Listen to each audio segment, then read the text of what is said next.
Remix.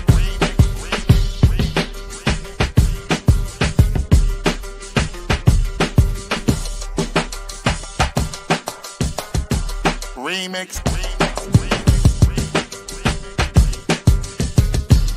Remix.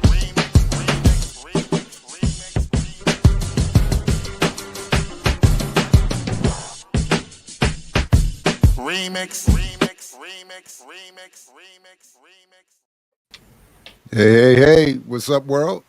Welcome to the Remix Morning Show, Black Liberation Media, Amber, Jared, and the unprepared Geeky. I was trying to find my sanitation for these headphones. I mean, catch an air disease now. Thanks, Doc.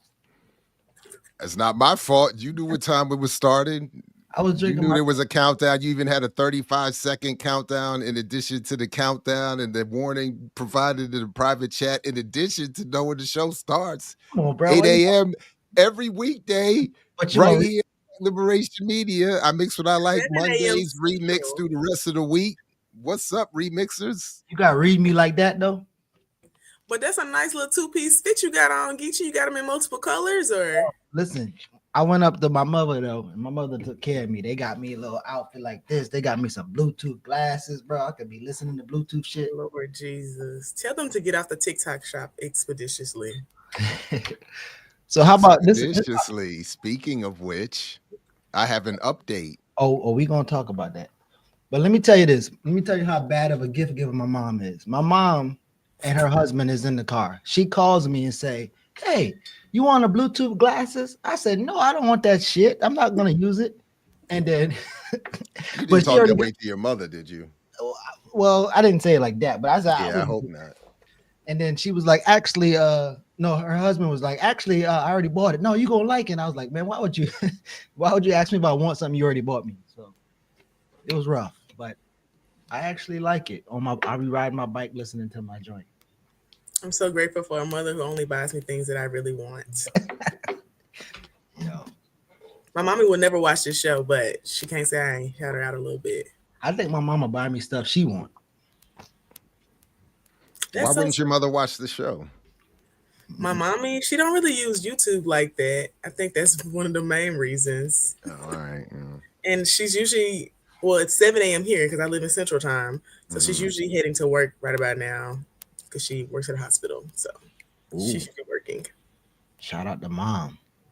I mean, but with Amber's mom gets a pass, but everybody else, we want them to know that you don't have to just see the show live. You can come back and watch it anytime. So if you are at work when it's live, feel free to come back and check it out later. You're expecting her to know how to use YouTube. No. I said your mother is excused. I just wanted other people to be aware. She be having me teach her how to use Instagram. My mama worked for COINTELPRO. Dang, Rob. Oh, damn. That was the chat is vicious early. No, I added that, but he just said, Rob said it's a chip in your brain. Stay woke. Now, I will say my mama was getting real radicalized at that Kwame Nkrumah Museum when they were talking about like the CIA coup and all that stuff. She was like, that's that stuff you be talking about. Because she be thinking I'm just like super like out here. I was like, no, the government is very much invasive and in everything. And she was like, they was really forming a coup against him from the US. I was like, yes, mommy. And the guy like explaining it to her. Speaking of invasive. Speaking of coups. Invasive and in everything. And being invasive. Oh my God. That was a good alley-oop. That was good. So listen. I mean, that's messed up right after this inaugural episode that you all just conducted with the now Dr. Yusuf Bunchy Shakur. It's kind of messed up to be just dragging him in here now as invasive. Like, it was all love just a week ago. It was all good just a week ago. I watched the podcast, so what happened? We just killing, checking it. Nothing. Kamau was Kamauing. I could believe Kamauing and Kamauing. You know what I'm saying? Kamau was just talking when about did we will have an episode about the coup? Because since I've never talked about it on air. I feel. Wait, what coup? We ain't talking about it today. Okay. Oh, no. Not that coup. Lord have mercy. Not status coup. No, so Jared, Your best friend Van Jones. I thought Oh you wow. I thought you would love to hear. And him and John Hope Bryant was on a panel together for that conference. And Oh, for real? he said John Hope Bryant kept interrupting him. He's like, John, you're gonna have to let me do my job. But then he said, AI is either first and only or last time for equality. They said, Van said that? yeah, black people don't know nothing about it, and white people don't know nothing about it. This is our chance to use AI. Thank you, Kamal. Exactly. Good Lord. Just when you think they can't get dumber with the commentary. Yo, listen, those, and then man, listen, you gotta watch. It's an old conference, and Derek Hamilton was there, and leading into your expeditiously. Which conference was this? Yeah, what do we which one are we talking? Now I'm confused. You always going to weird conferences. Oh, the Black Economic Alliance, that was old. Yeah, that was like in May-ish, right? And that's not that old. It's old enough, right? But Marsha Baradaran and Derek Hamilton is on the panel, and those are serious people. But then you have Pinky Cole for Slutty Vegan. You have John Hope Bryant, Van Jones, and so they just further legitimize those type of people, which leads to why you're not a serious person. And I want to hear about them lawsuits she had against her because it's been real quiet. Wait, who lost? Oh, Pinky. Oh, I think she settled. And what's her real name? Pinky. The Slutty Vegan one, not the other Pinky that the chat. I'm gonna Google it because I just don't feel like Pinky is her actual name. I think that is the AI comment you said though. That is the same thing he said about green, the Green New Deal, or the green. Like he said that same thing. That wait a minute, Van is the one that said this. I'm sorry, Kamal. I thought John Hope Bryant is the one that said A. No, Van is saying AI is the great eagle. My bad, Kamal, please. Yes, no, that's a Van. That's a Van type. Wow. John would probably say this is a great way for black people to make money by investing. Get their credit and score only up. if we got up off our asses and stop being criminals, we could invest and make money the way I've made money because I've started 4,000 new companies. I employ 40 million people. I'm friends with white billionaires. That would be John. Yeah. Van would say, this is great for black people. It's the great equator. Wow, I can ask all of my billionaire friends to give money into the new nonprofit I'm starting so that I can make sure that this technology gets into the black community where our cousin, who's always the cousin? It's not cousin Leroy. Who's the Pookie? There's always a cousin Pookie in Van's lives. Yeah. He's always got a cousin Pookie. Listen. We got more Pookies than I've ever heard of. You know what I'm saying? So we didn't plan this, but and I know Kamal didn't watch this, but when I find this clip, I promise you everything Kamal just said, word for word, Van said. It's what he said. Yeah. No, I do remember when Van was running the college I went to. I'm sorry? Van Jones actually went to the college I went to, like my undergrad school, and they like worship him there. Like they love him there because I went to like a PWI, so he's like the black guy who made it or whatever. And I met him like maybe my sophomore or junior year when they gave him some award or whatever. And I was just like, oh, he's so fucking lame. Like when you see him in person speaking, I was just like, yeah. And I got the ick after that and never liked him again. But before that, I thought it was cool. He has a twin sister. I have a twin. So I was like, oh, that's cool. But his twin sister also doesn't fuck with him. So I was like, never mind. Now that's news. She's like never around. I was like, either they don't like each other or she just don't want to deal with him. But she's like never around. I knew Van. Yeah. I haven't spoken. Oh yeah, in New York when you were pretending to be a lawyer and shit. Yeah. Yep. No, you're right. When I used to pretend to be a lawyer, you're right. You're right. We met at a conference. I think he went to a more prestigious school. He graduated like a year or two ahead of me. I think he went to Yale or something like that. After he went to UT Martin, he said, I'm going to go to the Ivy League now. Yeah. And then we met at a conference. We chopped it up. We talked about the police thing. We were doing cop watches in New York, Malcolm X grassroots movement. He was doing this thing called Police Watch, part of Ella Baker. He wanted to bring it to New York. And we hit it off for like 35 minutes. And then after that, it all went downhill. This sounds so much similar to my experience. It's actually even funnier. We talked for like 25 minutes. I was like, okay, And then I was done after that. I was like, I got the ick. Also, I just want to say that lady's name is Aisha, and she really should go by Aisha. That's a much better name. Oh, to Pinky. Yeah. Hmm.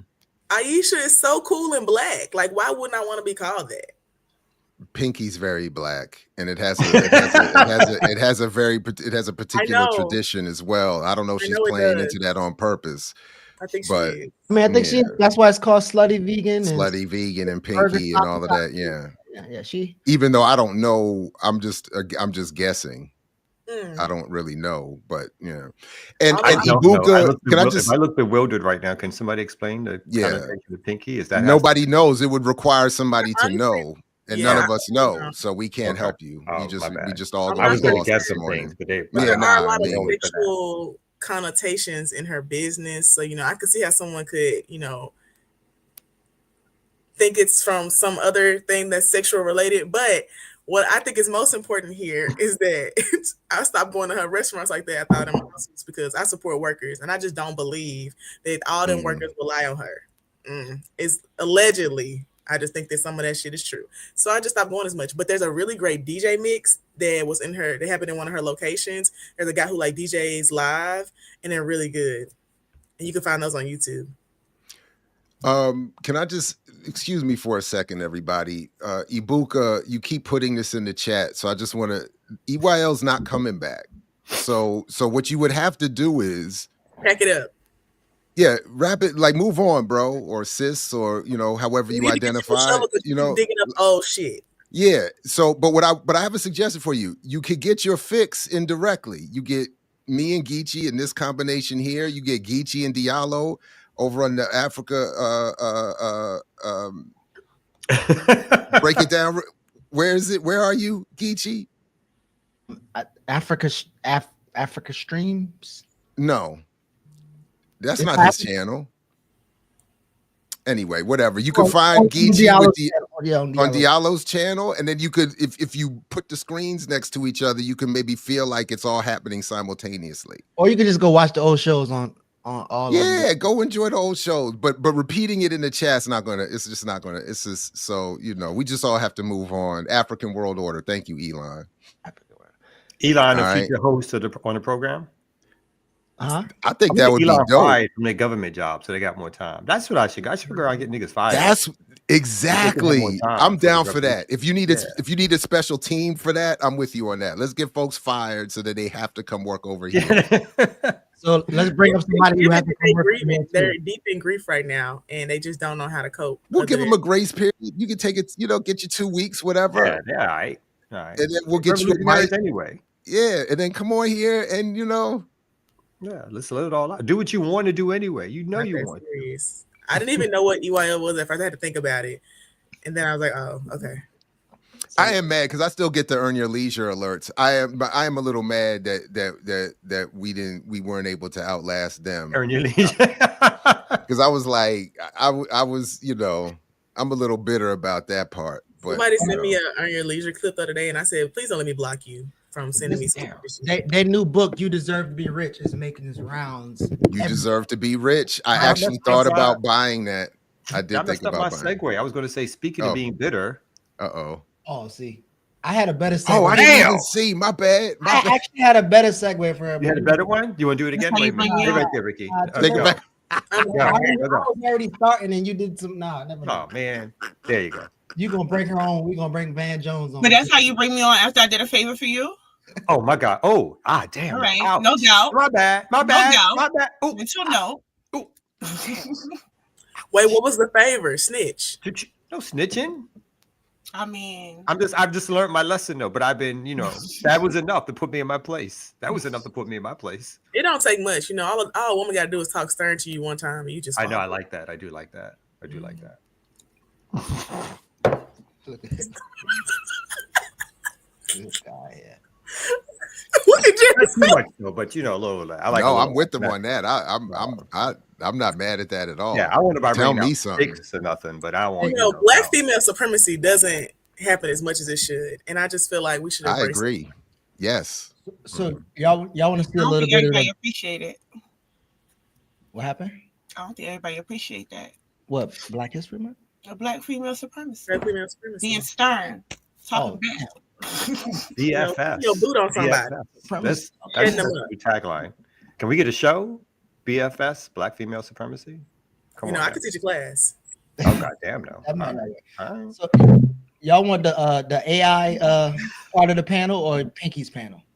And why is Josh trying to produce in the chat? This is Friday. Hey, what's going on?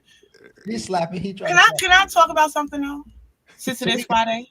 Yeah, we gonna skip the thing. Yeah, sure. We don't got. Yeah, I don't have no story. It's Friday, but but Well, you got a guest. You got a guest though. Yeah, I do at 9, I believe. But you know how people are leaving TikTok in mass. Have you all been watching that unfold?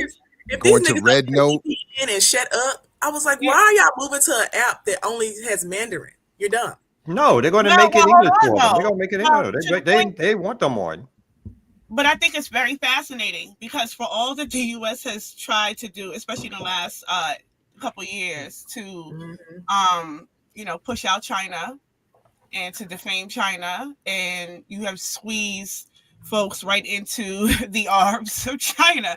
So I just think it's a very fascinating kind of situation that's happening because for me, it's not like one, the youth in this country is already propagandized to be xenophobic regardless, right?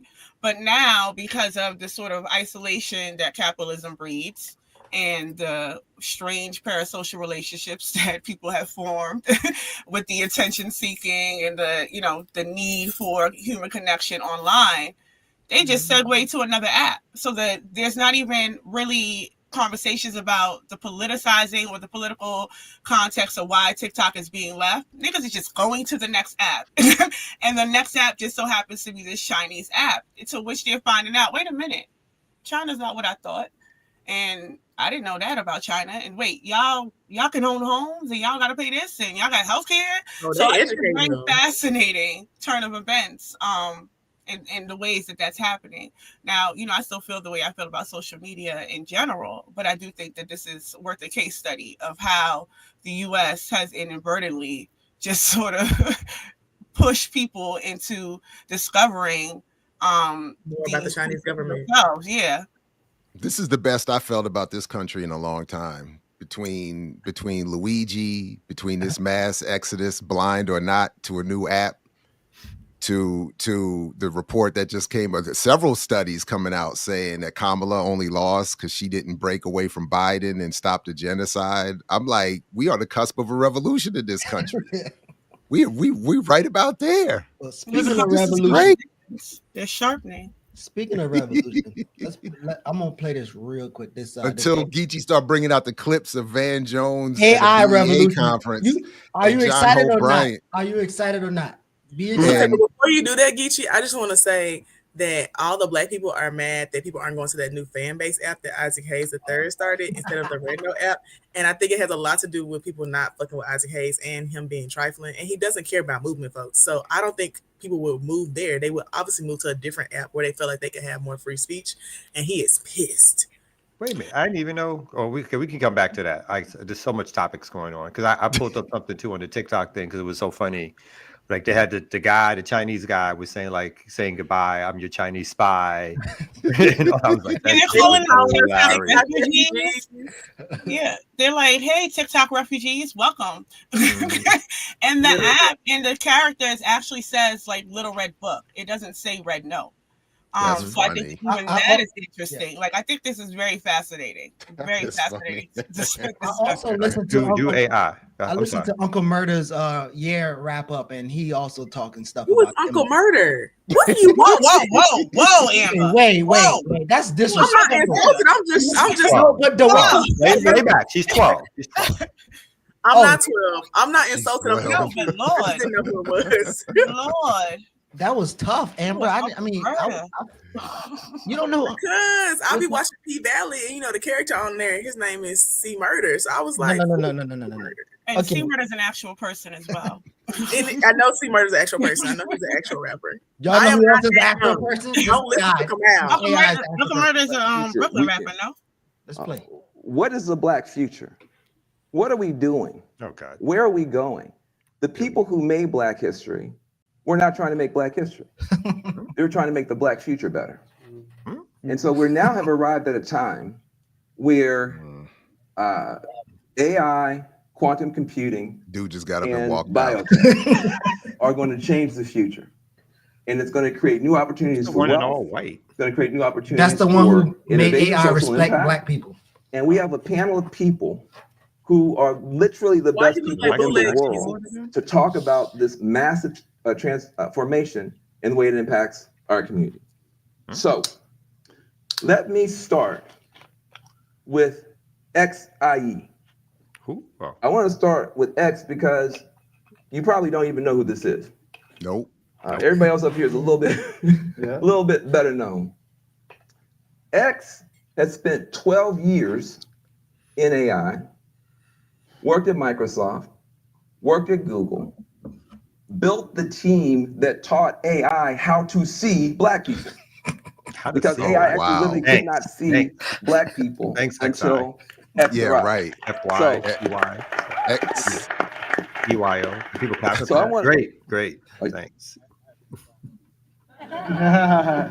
What? Already. You Oh, he skipping had ahead 2 of something? songs? Hold on a second. And who is this person? X? So X is the person who works for one of the major companies who helped develop the AI. And X even say some sly shit later on, like, you're gonna depend on me, Elon Musk, to fix your problems, and you gotta fix your problems. But before this started, Van Jones made a challenge to the young people, saying, somebody make a rap song about this conference on AI. And this guy's coming up to give him his rap song on AI. And but yeah, And it's called BA Solutions Summit. yeah. So It's- stupid. It's all stupid. Yeah, but I mean, again, Derek Hamilton was there, so that mean it did something right. Is that him on Despise stage? this No, this generation. is John Derek's Holt. not on that stage. This is He John was Holt. there with 2 songs that you Marissa. wrote on in I 1 didn't see minute. that panel though. Who is Derek Hamilton? Oh, And by Oh, the way, see, Van, Amber. one of Hold his on, portfolio Amber. companies. Hold on, And Amber. make the screen bigger so I can see. Yeah, I can't see these characters. It's too far away. oh, here we go. That's crazy. And by the way, Van is one of his portfolio companies. And Seriously, and by the way, Absolutely. John Hope, Brian, you're gonna have to let me do my thing here. Chris Lyons put the money into the company that made that. Leave. How far? Literally, how many seconds did it take you to create that song? 40 seconds. The lyrics were made by AI, the beat, the Why music, is the this a great production, thing, all you of that. idiot? So when And we're this is talking good about news to him. disruption, we're talking about something that we literally have never seen before. And one of the few people who understand all this stuff who are Black are on this stage right here. And I There's want only to a few start black with people you, who X. understand all- That's ridiculous. That is You crazy. saw And this they're all coming. there. Come out. They're all You're there crazy. right Help make now. all that happen. Talk to us about where we are in the inflection point and what you're focused on. What I'm you're, gonna go to the concerned last about part and where he excited talked when it about comes to AI. right now, and it's pretty much a So jump I ball. think artificial intelligence is everything everywhere all at once, right? That gives you a big Oh, a overview. movie title. We got a Sorry, movie wait, title go back out to of that. this. Go back to their voice. What was that? And you will be ahead of 99% of people in this conversation. And then there's these various and sundry apps. So that's the homework assignment. But if you don't want to There read is the an book, you can echo, just go on right? Yeah. ChatGPT and get a summary. Lower and lower and lower the self-esteem, man. It's just going down. I want to also give you an invitation. Stephen and Idaline, by the way, just give them a round of applause. You I don't don't know think them Kiki yet, can but you hear will. you, Just raise your Amber. hands, raise your hands, raise your hands, raise your hands. Thank you. We're part of a team called dreammachine.org, and we're running a campaign Here we with go. will.i.am Here we go. called Make Well, Wakanda Real. Bam! Make Wakanda The real. money pitch. To get I young wish I people could be excited that about good. this technology, not afraid of it, and using it to make our communities better. didn't he just get 100 million from More Bezos? about that, Idaline and It's not Steve enough. are He right needs here. You can more. also go to dreammachine.org. And the last thing I'll say is this. Here we go. Look, Here comes the pitch. Here we go. Lean forward. Let me get my 99% of Black folk don't know anything about AI, don't know anything about quantum computing, and don't know anything about biotech. Oh, goddamn. And 99% of white folk don't either. Mhm. Preach. 99% of white folk don't either. Say it again. This is the first and only equality you are ever going to see. We are equally ignorant about this new stuff. How do we resolve that? Van? It's jump ball. How do we do that? It's jump ball. Oh, It's my. jump ball. It's jump ball. And man. so it literally is in our hands, whether or not we miss another train. And this might be the last. Wait. I'm sorry. Please, I'm sorry to interrupt, but that metaphor is bothering me too much. First of all, he said literally it's in our hands. The fact a jump ball presents a situation where the ball is literally not in your hands, it's in the ref's hands, and then to suggest that a jump ball is a level playing field is more nonsense. It's not a level playing field. There's Jared, the editor of the newspaper. I'm going to have to ask you to not attempt to diagnose and make sense of this right now. This is nuggets. It was just that was nuggets. so much. You're right. I'm sorry. Go ahead, Luigi. My bad. No, we don't need no more. There's no more. Wait, Oh, can man. we go back to the guy who We was know dressed that we- like Jesus when he was talking? I just want to hear his voice one more time. Who?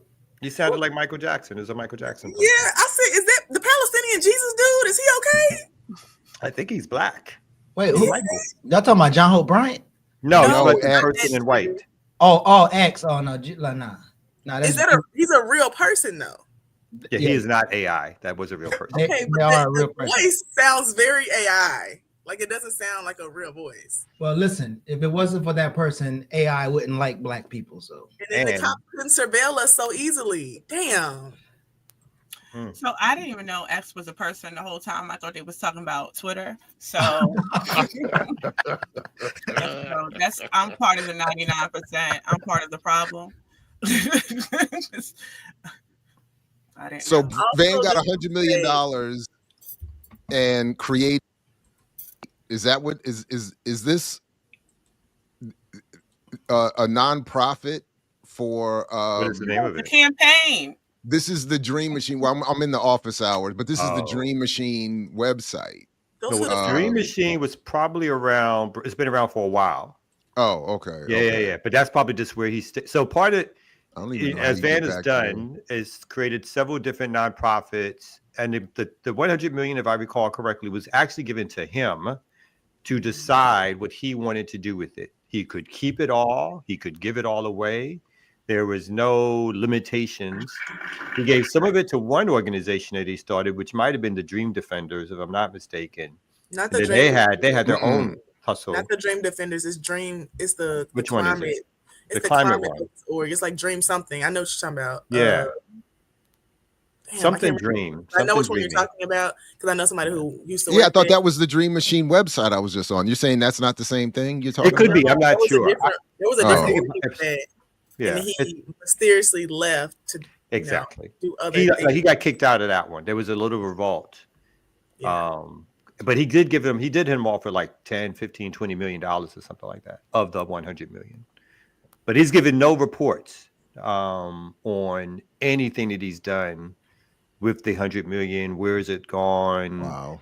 You know, when reporters have asked him, he's still contemplating. So, you know. Oh, it's dream.org. That's what Oh, it the is. Dream Corps was too. right. I think the The Dream Dream Corps. Corps, and then the website was dream.org that he started. Okay, back to what I was saying Wow. though. Okay, sorry. I just yeah. wanted to point out that John Hope Bryant got to keep interrupting people because he kind of ugly and he just like he tries to put off this like charisma thing that he has going because you know niggas with money always think that they can just like pretend to have riz, and I just wish he would have shut up. But they can. I thought they can. I just watched a clip of Corey Holcomb explaining, and we know, Corey Holcomb is my thought leader. And he said, if you are around a rich man, quote, he will F your wife. Well, I won't quote because it's too early. He said he will F your wife. So he said that rich men can do whatever they want. And if you let rich men around your wife, he will F her. And she apparently has I don't know no. about that, but somebody did say that his forehead. Well, barely he fit said on it, the Amber. I'm whole sorry. thing. Corey Holcomb said it. So I'm sorry, Oh. Amber. I don't know if you. John Hope Bryant you know. forehead couldn't even fit all the way on the screen. So John might, don't take John around. Don't listen to Amber, everybody. Don't bring John around your partner. John is ugly. But he's rich. And he's got a plus 700 credit score, Amber. Listen, I'm gonna have to play a little pinky too, because she said white, black, and all races are lining up as slutty vegan, and this is Martin Luther King's dream. I blame y'all. Is this the same summit? That's what you're not gonna do. Oh, the summit is amazing. I'm surprised wow. Jared didn't get invited. Jared, you should have get next time. You just walk up in there, bro. All right, play. I want to hear Dr. King's dream. Can we hear Dr. Don't King? y'all patron the slutty vegan? Huh? Don't y'all patron slutty vegan? Don't know. I went once when I was at that conference down there. I did go once. Yeah, because come out and give vegan people no food. So we had to go. It was I had to see what was going on. Support a black business. I'm constantly being accused of not supporting black I'm business. just saying, it went from no till we had to go to I just wanted to see. Mal has not been a patron of Slutty Vegan. And we didn't pay. So I couldn't even tell you what Slutty Vegan is in Atlanta. ZZ paid. Shout out to ZZ Line. That's true. We didn't ZZ pay. paid, and Kamal didn't think about us. So that's kind of how we end up over there. That's crazy. I just want to say, somebody brought up in the chat that for people who use Capital One, people can't access their money. I actually did get an email about that. I have a Capital One account, and they sent an email yesterday that there was something wrong with their systems. Wait, what? What? I wanted to bring that up because someone in the chat was talking about it, and I was like, let me remind y'all that we have real news. Hold on. Capital One said we can't give you your money. They said something's What's in going your on with wallet? their systems. Now, So where's the I might need the ear doctor. What's happening? I don't know what the hell is going on. Oh shit. Oh I'm no. just trying to bring y'all real news that matters. I play this clip. Let me hear the Dr. King. This is the open, and then I'm gonna go to the Jesus piece. There's an Dr. entrepreneurs King. really going through in this moment. Sure. So honored to be here. Thank you all for sticking around for this conversation. I think let's look at historical and then how we got here. So I think we have to be mindful that before George Floyd, there was already an increase in Black entrepreneurship, but because typically our wealth that exists is not the same for our white counterparts. We see less angel investment. We see more taking on debt. We see higher expenses to start a business. It costs $250,000 more for a Black founder to start the same exact business as their white peer. And so we have seen this kind of uphill battle. What happened was that we almost thought we solved this post George Floyd because there was a flurry of grant dollars that came in. And so it set the stage of, hey, let's support Black businesses. And you had a flurry of dollars that went to Black GPs or other funds that were focused on BIPOC or Black founders. Yeah, but now that you have, I get the amen corner right here. But now that you have, and so you had this one where the wave, you were riding the wave, and then we saw the lawsuits, right? We saw everything that we talked about today. We saw an economy that is not serving us well. We see the lawsuits that people are afraid. We see the retraction of DEI. And so what we've done now is just set up a bunch of founders where there is now potentially going to be a dearth of follow-on financing, where we know that Black businesses last longer, but there's no wealth created either because they've borrowed themselves to subsidize their growth, or if they have gotten an investor because their valuations, you say you go into So what did Derek Hamilton say at this conference and Marissa say at this conference? But wait, he's gonna play. He's got to finish this. Yeah.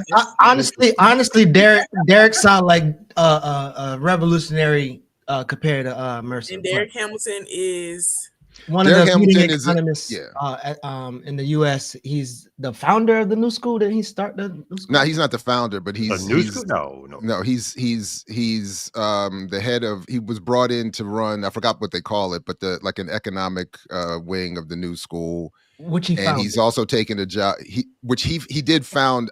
I don't know if he founded that. I'm not entirely sure, to be honest. I can't remember the full title, but he also just took a job as the chief economist for one of the leading unions, if I'm not mistaken. I forgot which one. And then, of course, Amber, he wrote the forward to my second edition of my Buying Power book. So, well, one, you didn't send me the book, and two, I see why you was offended. But why the fuck would I know who an economist is? Because you know Denzel. He also worked with he was on the transition teams for Biden and Sanders. And why would I know him? I mean, I'm slow it down. Too much. Let me play the goddamn clip. I'm trying. Stay with the clip. Are we still watching this? Okay, all right. Raised A lot of 25 million. ADHD motherfuckers up Oh, here wait, today. what was Play the that? clip. What did we just see, though? What was Over just $100 million playing? valuation. So that was just the beginning of this panel, and she was kind of start talking about wait, am I oh yeah, that was the beginning of the panel, and she was just talking about pretty much the laundering black rage, and now Pinky's going to talk about her whole business plan, including following Dr. King's dream. And who was that speaking? I actually forgot her name. I forgot her name, but she's in DC and she runs. They just changed the name of their outfit. It's basically it's supposed to be a black business incubator, and somebody that claims that she's going to bring billions of dollars of investment to black businesses, something like that. Okay, I'm caught up now. Yeah, there you go. To Melissa's point, you have been living the journey. So can you just keep it real with us? I want to know, has there been a point where you were like, I have hit a wall.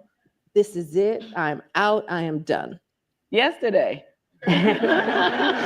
Yesterday, I hit a wall. Okay. I don't go to therapy, but this is therapy today. Okay. So I was talking earlier about yesterday for the first time, y'all. I felt like I wanted to throw in the towel, and I keep it like all the way real. No. And the reason why I felt like I wanted to throw in the towel, I'm gonna be like so real and raw with y'all. So if my investors call me, it ain't my fault. Okay. I had 16 calls yesterday. Let me back all the way up. I did some reorganization in my business because, things, people, places, and things have their expiration date, right? So I had to do some reorganization. That's my political way of saying it, right? So in that level of reorganization, I am now the CEO, the president, the COO, the chief of staff. Sometimes I'm flipping burgers and shaking fries. It depends on what day of the week, right? But because I'm doing that, there's a lot of burden that comes with that. Because at the end of the day, there's nobody in this world that loved my dream like I love my dream. You understand what I'm saying? Investors gonna put the money down, yeah. But at the end of the night, it's just me, my pillow, and God. I gotta think about how we're gonna make sure that we pay payroll and how our insurance But is this gonna is get terrible. paid and like the revenue. Like we see a dip in business. Is it just my business? Now I got to do the research and find out about other businesses. So in real time, I'm feeling the burn. And you said something, Melissa, about 2020. There was so much chaos happening in the world in 2020, but I was on Geechee, top hold of on the one moon. second, please. 'Cause Right? You got the pandemic that's happening. Every So I was time like, I hear JT the Pocket Watcher or anyone else, they always say that if you see somebody who claims to be leading a business and they are the CEO, the COO, the this and the that's a problem. That's not a good sign for the business. So That's I, deleterious. Like, when did this the writer, the director, the producer, the actor. Exactly.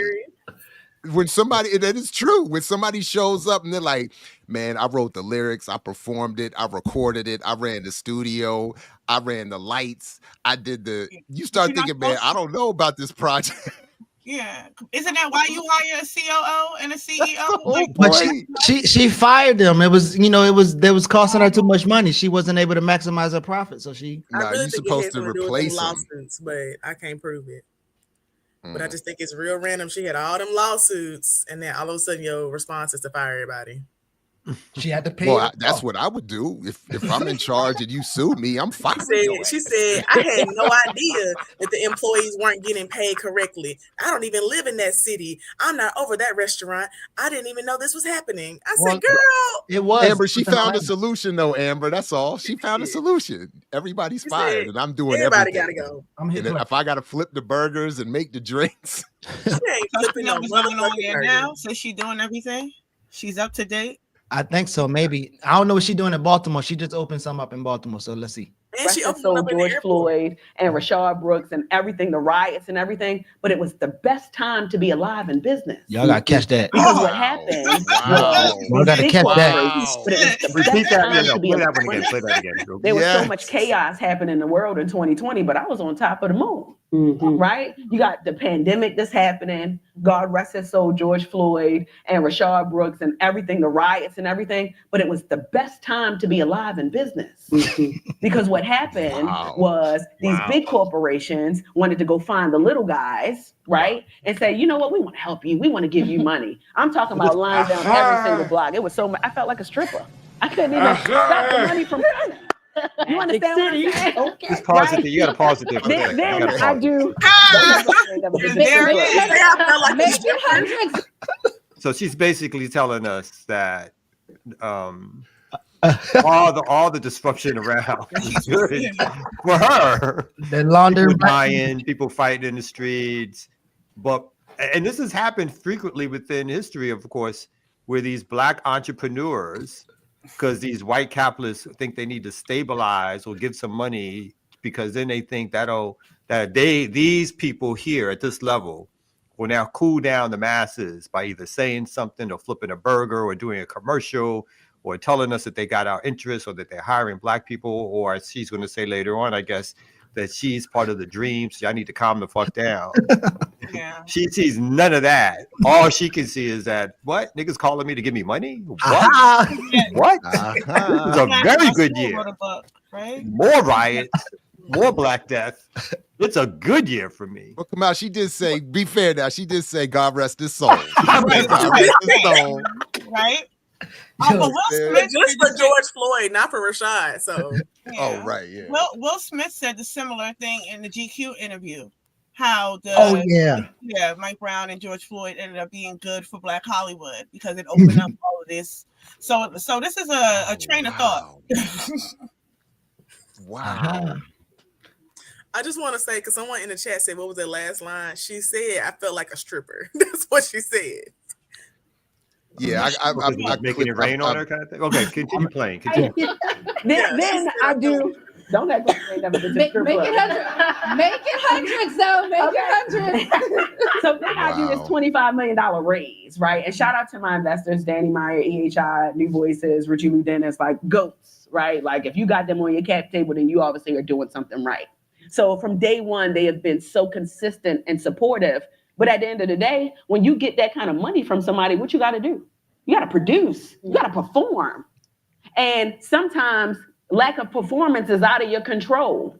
I got a very viral brand. Slutty Vegan is a household name right now with only 14 locations. But when we think about virality of a brand in 2020, when I'm doing all of these numbers in a store, and then 24 months from 2020, now it levels out.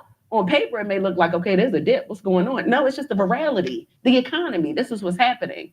So when you ask me, as a small-owned, Black-owned, woman-owned, minority-owned business, is it hard?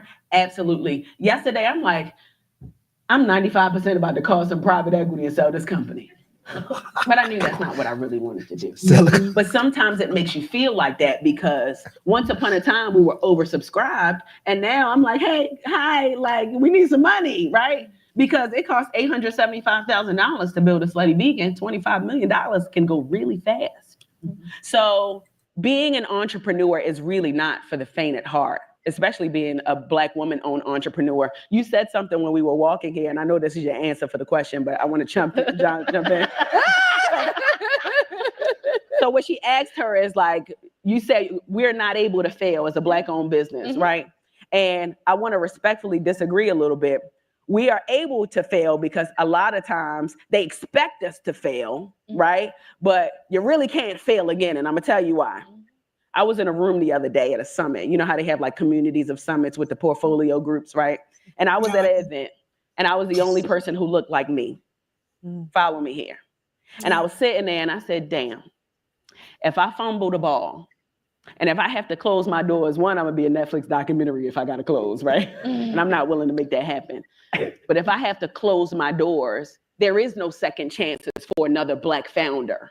Oh shit. We're not gonna be able to go back in these groups and we're gonna say, well, people can figure it out. So we don't trust another Black founder to do it. Those are the conversations. I know I went on. I'm sorry. No. But in those moments, Pause it again. Who do you call? There's a level of narcissism that exists in the petty bourgeoisie that is just remarkable. It is remarkable to witness.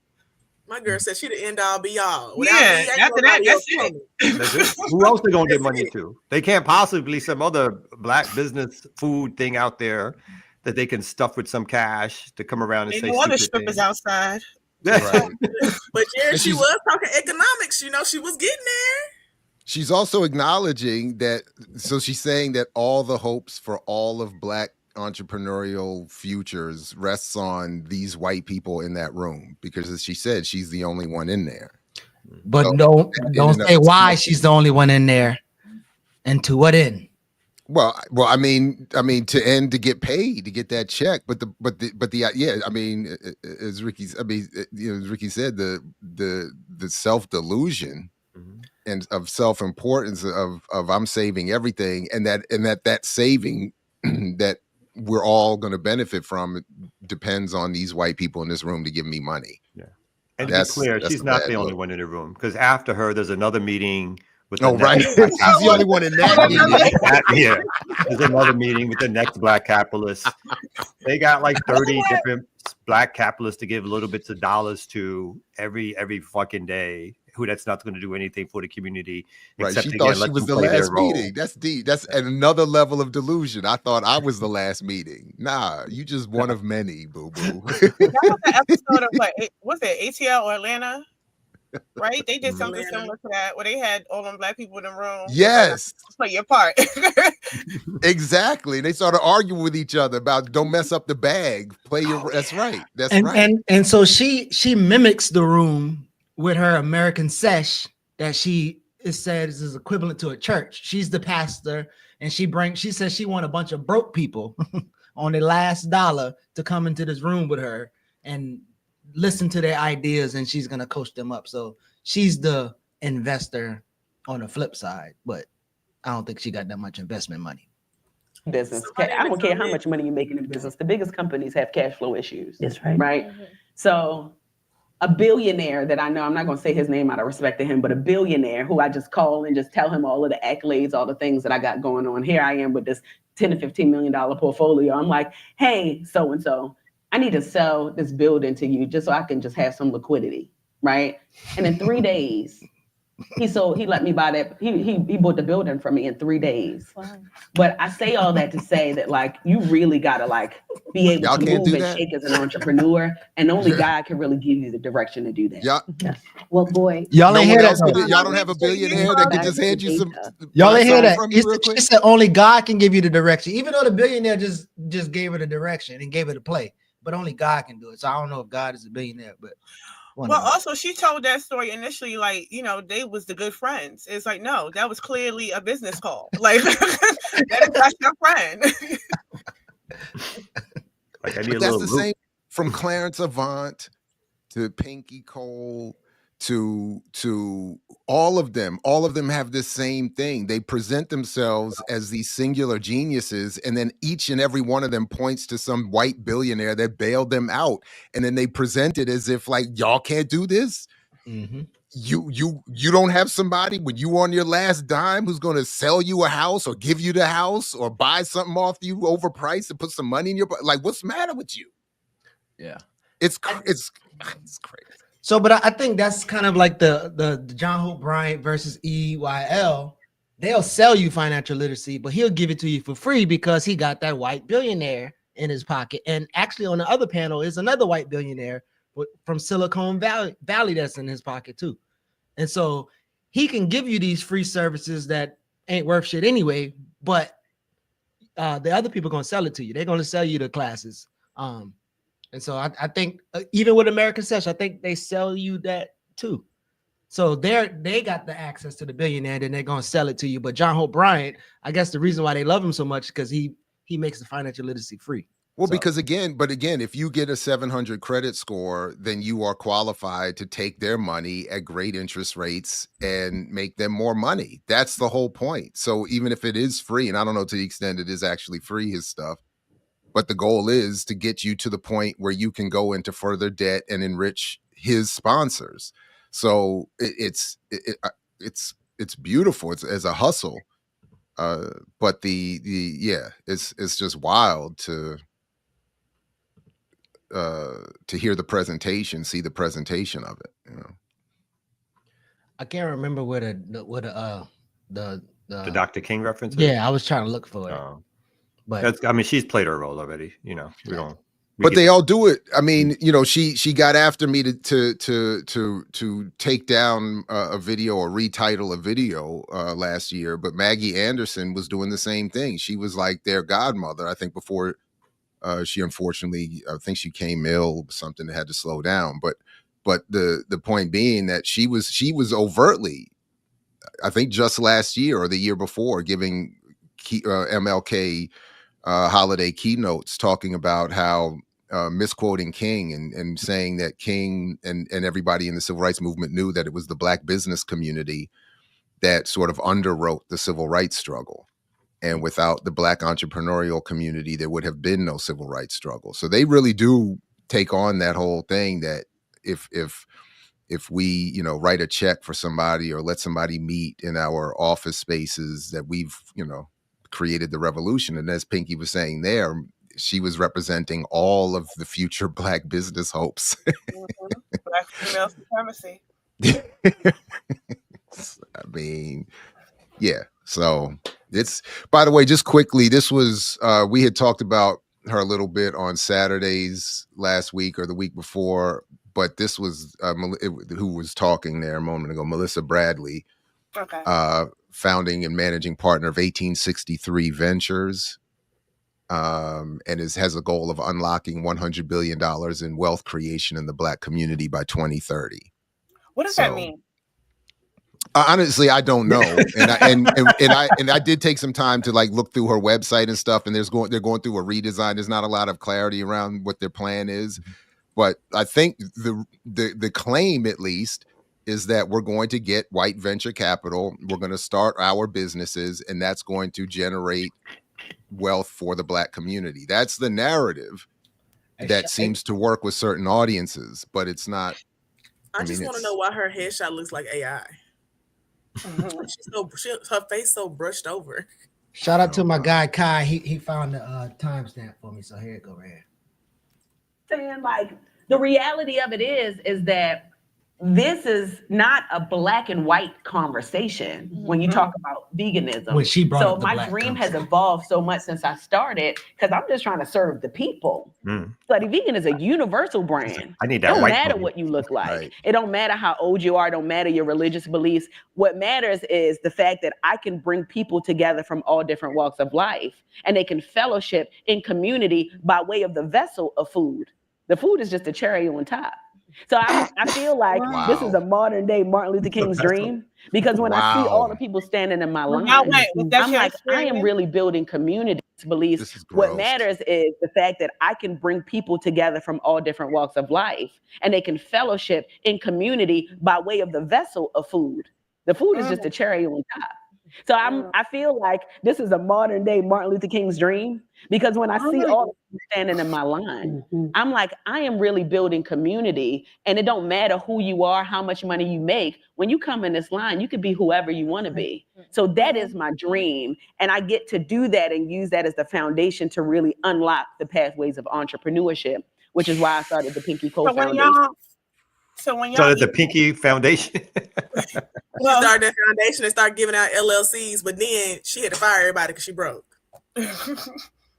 And what fellowship happens when you? Sorry, Ricky, go ahead. Yeah. I was going to ask, when y'all frequent Slutty Vegan, do y'all feel a part of the community? Is that what y'all? That was exactly where I was going. Like, See how you who keep goes doing that? there and starts building with strangers in the line? Like, hey, Well, I you heard look it like was a you're from a collective different build. community. I heard there was a collective building going on. So anyway, well, no. And you know the goal of every fucking restaurant is We to was get at the you in and to bar. get you out. Get you in and get you out. It is the speed. They don't want no fellowship happening online. That's why they got them signs up. Get off your cell phone. Get ready with your order. Here's the menu. They want you in and out. I don't give a fuck about I your want to say that fellowship. about Slutty Vegan, because the times that I went when I lived in Atlanta like a few years ago, they actually take a while to get your food, and they be having live DJs in there. They be in there dancing and stuff. Like, Well, I was about to say they have they let the employees share the aux cord. They don't have no, live there was a DJ. physical. I mentioned this earlier. You wasn't listening to me. You're It's right. crazy. But there's a DJ who plays live and he posts his live sessions on YouTube, and the mixes are really good. But I'm saying that people definitely be in there for hours. So Yeah, therefore, atmosphere is she's not telling the fellowship, truth, though. and it's a revolutionary Yeah, experience. because I need you to No, probably y'all some was better bullshit. than I. She's wild. Yeah, we went in there. not We saying that you make it fellowshipped worth anything. with the 5 or 6 black people we showed up with At the bar. at the bar, and it was great.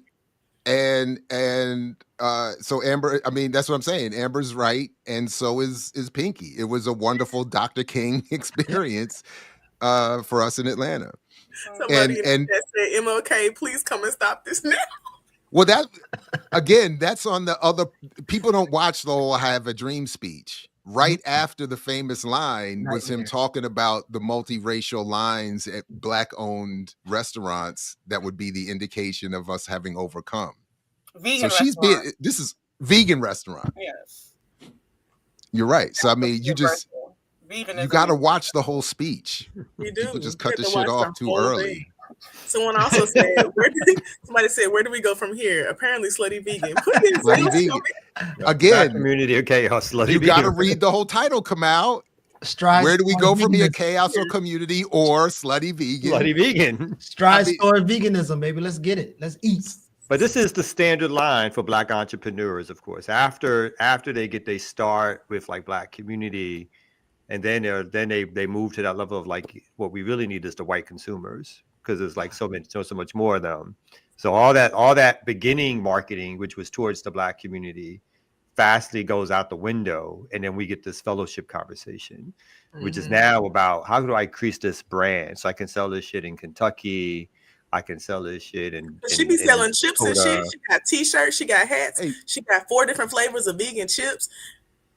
She making money, boy. Wait, but we do the same thing here. And I saw the latest script from Kamau. You know, we here at Black Liberation Media, we look to serve all communities and audiences and welcome everybody. When we look at our Patreon line and see the whole world lined up, communing, having fellowship, we welcome it.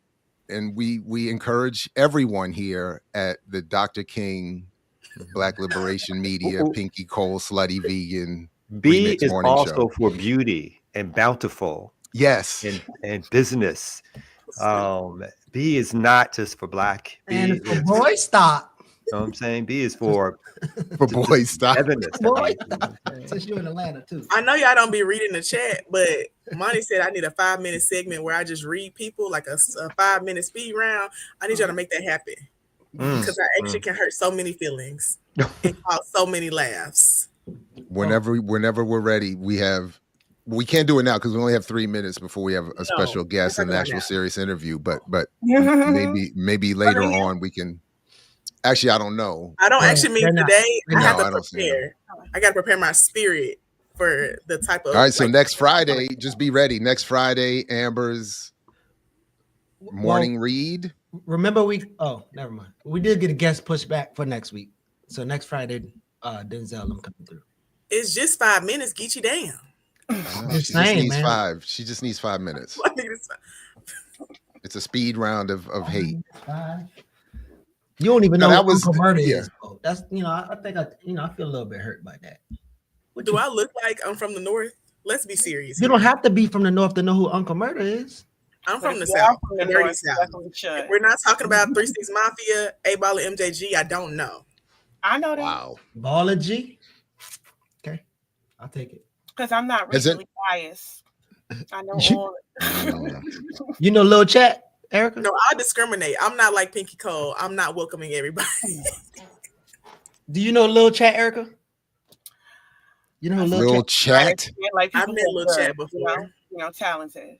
You said Lil Chat not talented? I said what I said.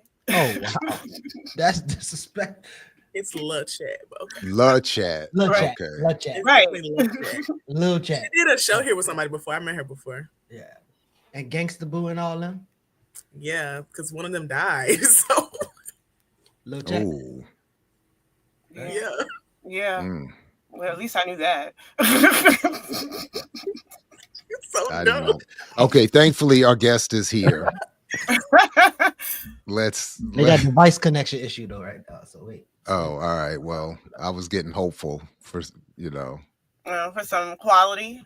for some improvement. I felt like we were skidding off the rails there for a second. And it all started because Geechee was mad. I don't know about some Brooklyn rapper. It's crazy. He's more than a Brooklyn rapper at this point now. But go ahead. Speaking of Brooklyn rappers, have any of you watched the Drink Champs with Chappelle and Mos Def and Kweli? You talking about which one? I have it in my. They just did it one? recently. Yeah, I have it in my watch late. I haven't gotten to it yet. I'm a little worried about it, but I just was curious. You didn't get a deep dive. I saw detach himself. Detach.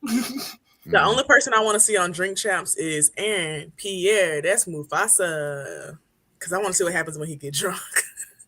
I saw LL Cool J one when he said he beat up a white robber who came into his house and he looked like Rick Rubin and he beat him up in the kitchen living room area. Really? So just imagine what would happen if Aaron Pierre is on there drunk. I'm just saying. All right, well, I guess ready though. Yeah, our guest is here and ready. So why don't you do one of those screen things so we can cleanse the palate? Yeah, I was trying to. So here we go, everybody. Stay tuned right here. More on the Remix Morning Show.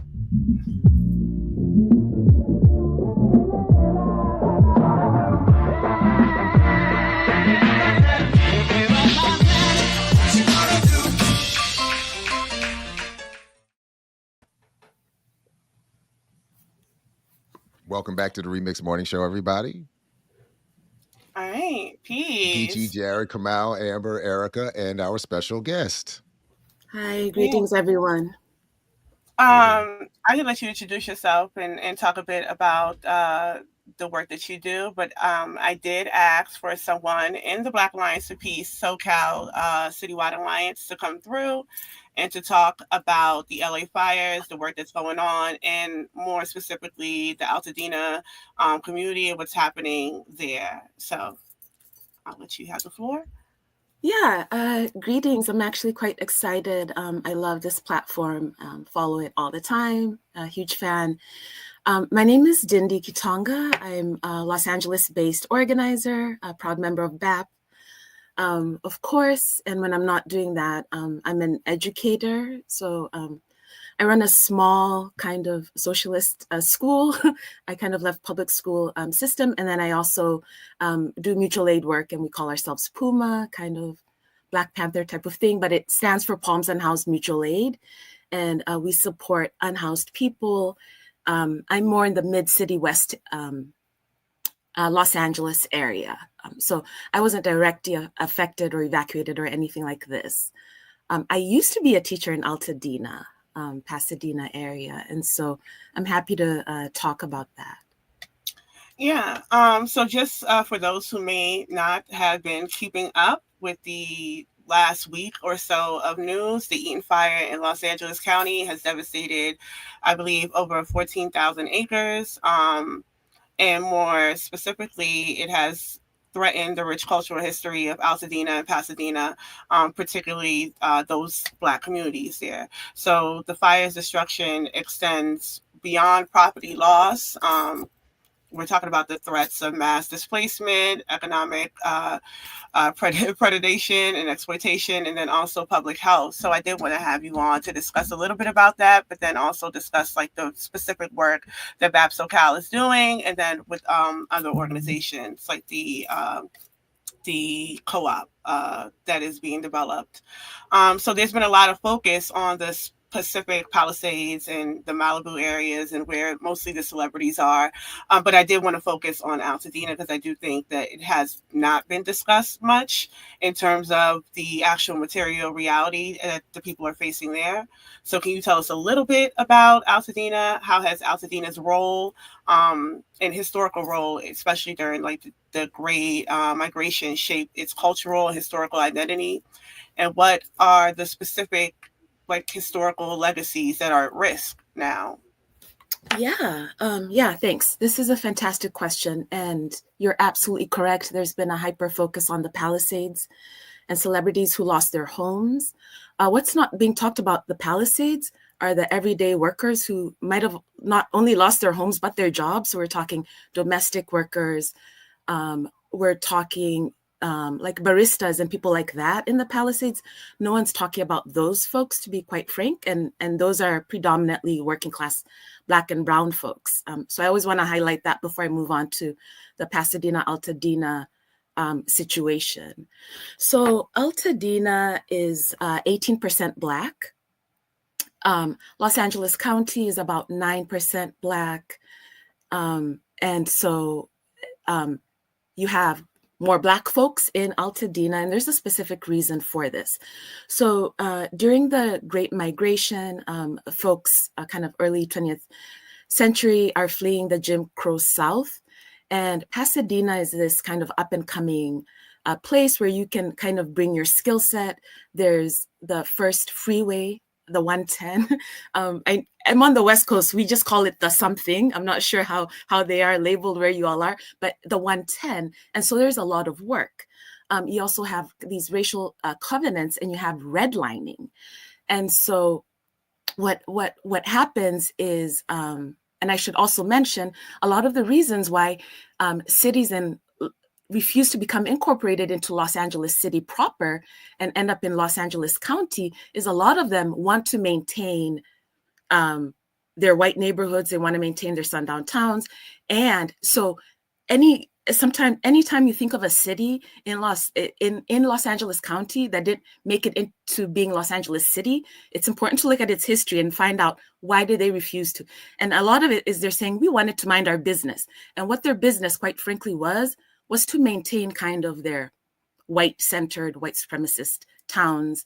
They did want Black folks to go and work, but you needed to be gone by 6 p.m. And so Altadena offers an opportunity for folks to buy homes. So what we find, I should also mention that something like 65% of the homeowners and residents of Altadena are over 65 years old. So we're talking about a community of senior Black folks. These homes are not homes that people are flipping to make a buck. These are not homes. These are not vacation homes. These are not second homes for people. In certain cases, for people in the Palisades, they just moved on to the next one, like see you in Santa Barbara type of thing. This is not what's going on in Altadena. So for a lot of people, this is their first home. It is their only home. It is a multi-generational home. So you have many generations living under the same roof. And this is kind of what has been lost. I did want to also mention that post 1968 with the fair housing laws, what Altadena has also been dealing with, quite frankly, is with gentrification. So that has also been one of their struggles. And so now with these historic fires, it's not just the loss and destruction of home, it's all of the types of things that we see everywhere. It's surveillance, it's the National Guard just standing. And I like to use the language of like you're being occupied, quite frankly, right? Like the National Guard, strangers came to stand in front of where your house is and you can no longer access it or whatever. There's curfew laws, and they're catching people who are just minding their business, and they are arresting folks, and they're pretty serious about it. Most of the conversations going on are about looting and crime and what have you, have nothing to do with supporting people, caring for people, or whatever it is that they need. And now speculators are coming around. All sorts of vultures and hawks are coming around, trying to capitalize on people's desperation. I see you've lost everything. Here's a quick check, I'll make this go away type of a thing. So those are some of the issues going on here. I didn't know if anyone else had a question, but I can ask you another if they don't. I had a quick question. Yeah. I was reading like reports about how a lot of people's home insurance plans were canceled, especially in the Altadena area right before this. So I got a lot of folks that y'all are working with where their plans canceled too. And if not, like, is that where they're getting the quick checks from their actual like home insurance companies? Yes. So you're absolutely correct. Home insurance is kind of like any other kind of insurance that we have in this nation. Likely has very little to do with protecting you or anyone else. And so we are getting reports and a lot of calls of people who lost their insurance, like at the end, because we're at the beginning of the year. So a lot of people, you're in a new policy and this terrible thing happens in the beginning of January. And then you have people's rates just going up arbitrarily. The next step for a lot of us is to support people with paperwork, because I think that's another tool too, is just to bury people with bureaucracy and paperwork and just you do whatever you can do to make it go away. But yes, you're absolutely correct. The state government, Newsom, city officials, they're talking about how to get out of this kind of price gouging situation. But quite frankly, it looks like the insurance companies are, like in all cases, it'll be a Band-Aid at best. And is there any enforcement around price gouging for rent? Because I was watching this guy from Shot of Sunset on TikTok. He's helping people find houses, and he was like, there was an apartment for $13,000, but the landlord said he wanted $20,000. And then when he went to go try to pay him, he said, actually, I want $23,000. And so then the guy from Shot of Sunset had to go back and be like, hey, this is illegal. But what do they do other than telling it's illegal? There's no punishment or follow up or anything. They truly have more smoke for people who are doing so-called looting than this particular action. So I don't know if anyone has been paying attention, but every morning they have a presser and they talk about crime, crime, crime. And it's a slap on the wrist for price gouging. And you have to catch the people doing it, meaning you report them. The state and the cities are not actively going after anybody. There's also contingent of people we should mention, like YIMBYs in particular. They actually do believe in market forces, and they think that price gouging is appropriate and an opportunity for us to get more housing. It's a very interesting logic. There are also people who can afford to pay these prices, right? Like the people who are displaced from the Palisades. $23K is nothing in rent for them. And in fact, they're like, why couldn't I offer? If I can afford it, why couldn't I offer what I can? Why can't I access the housing market if I can pay what I can afford? So it's a very interesting kind of landscape. And yes, you're absolutely right. State actors are doing the bare minimum around that.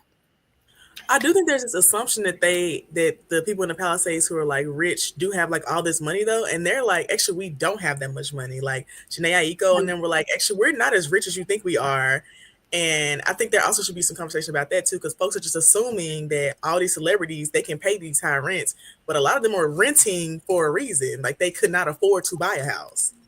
Yeah, I think we spoke about that on Wednesday in terms of the writer's strike in Hollywood kind of opened the door to that people were living paycheck to paycheck. And for some, this was their entire life savings that led them there to even be able to own something. But for the most part, many of them are renting. So, they're in a precarious situation.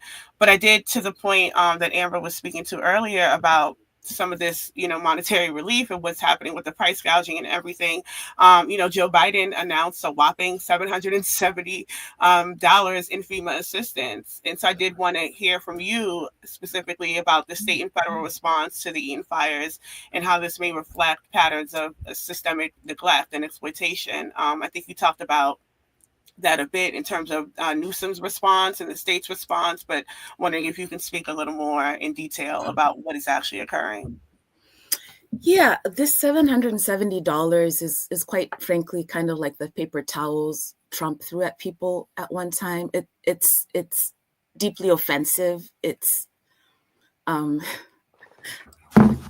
don't even know politically what Biden's administration gets out of something like that.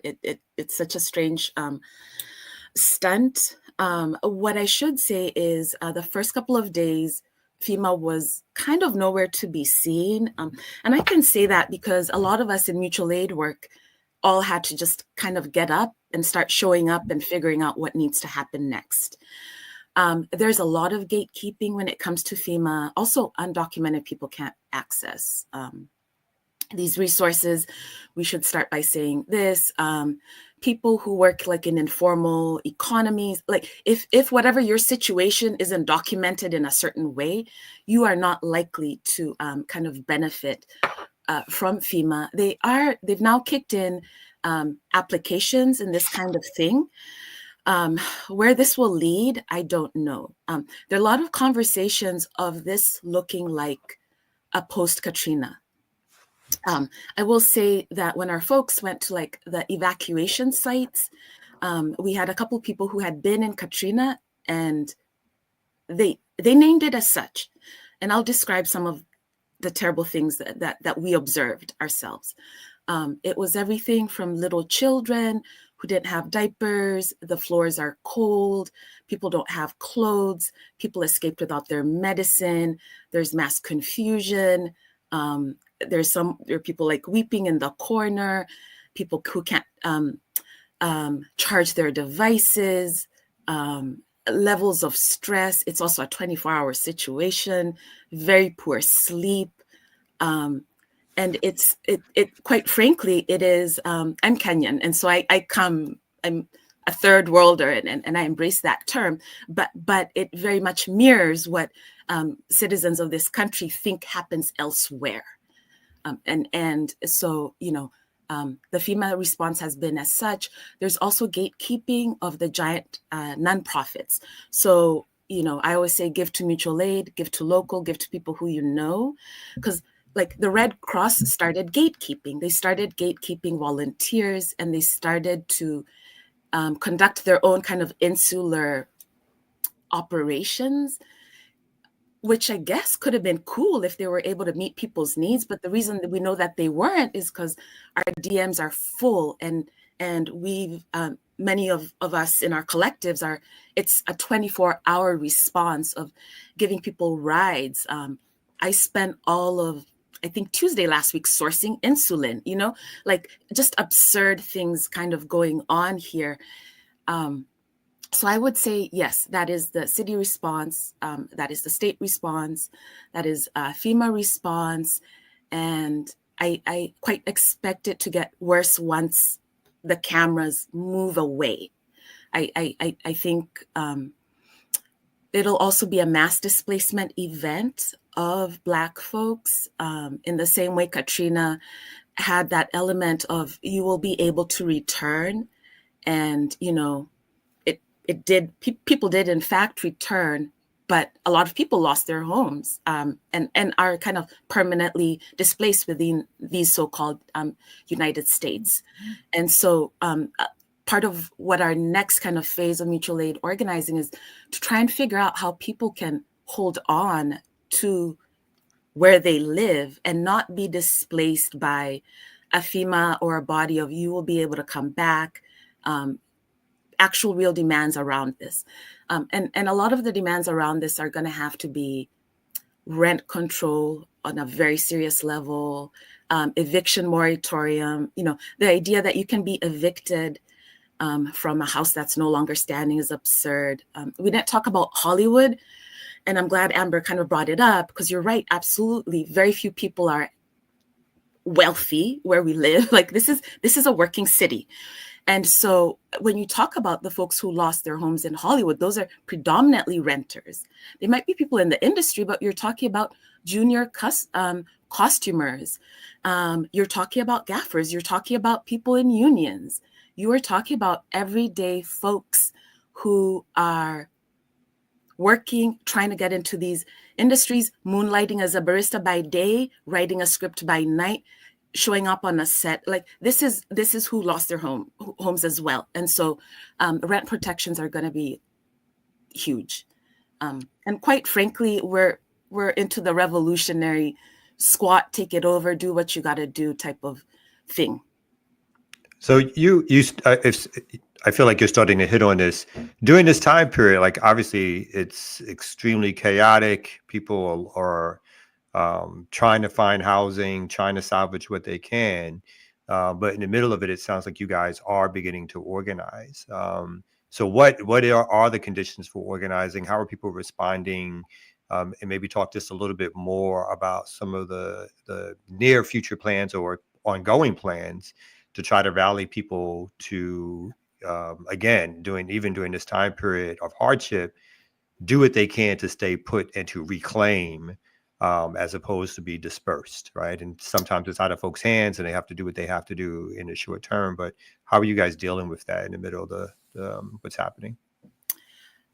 Yes, this is a fantastic question.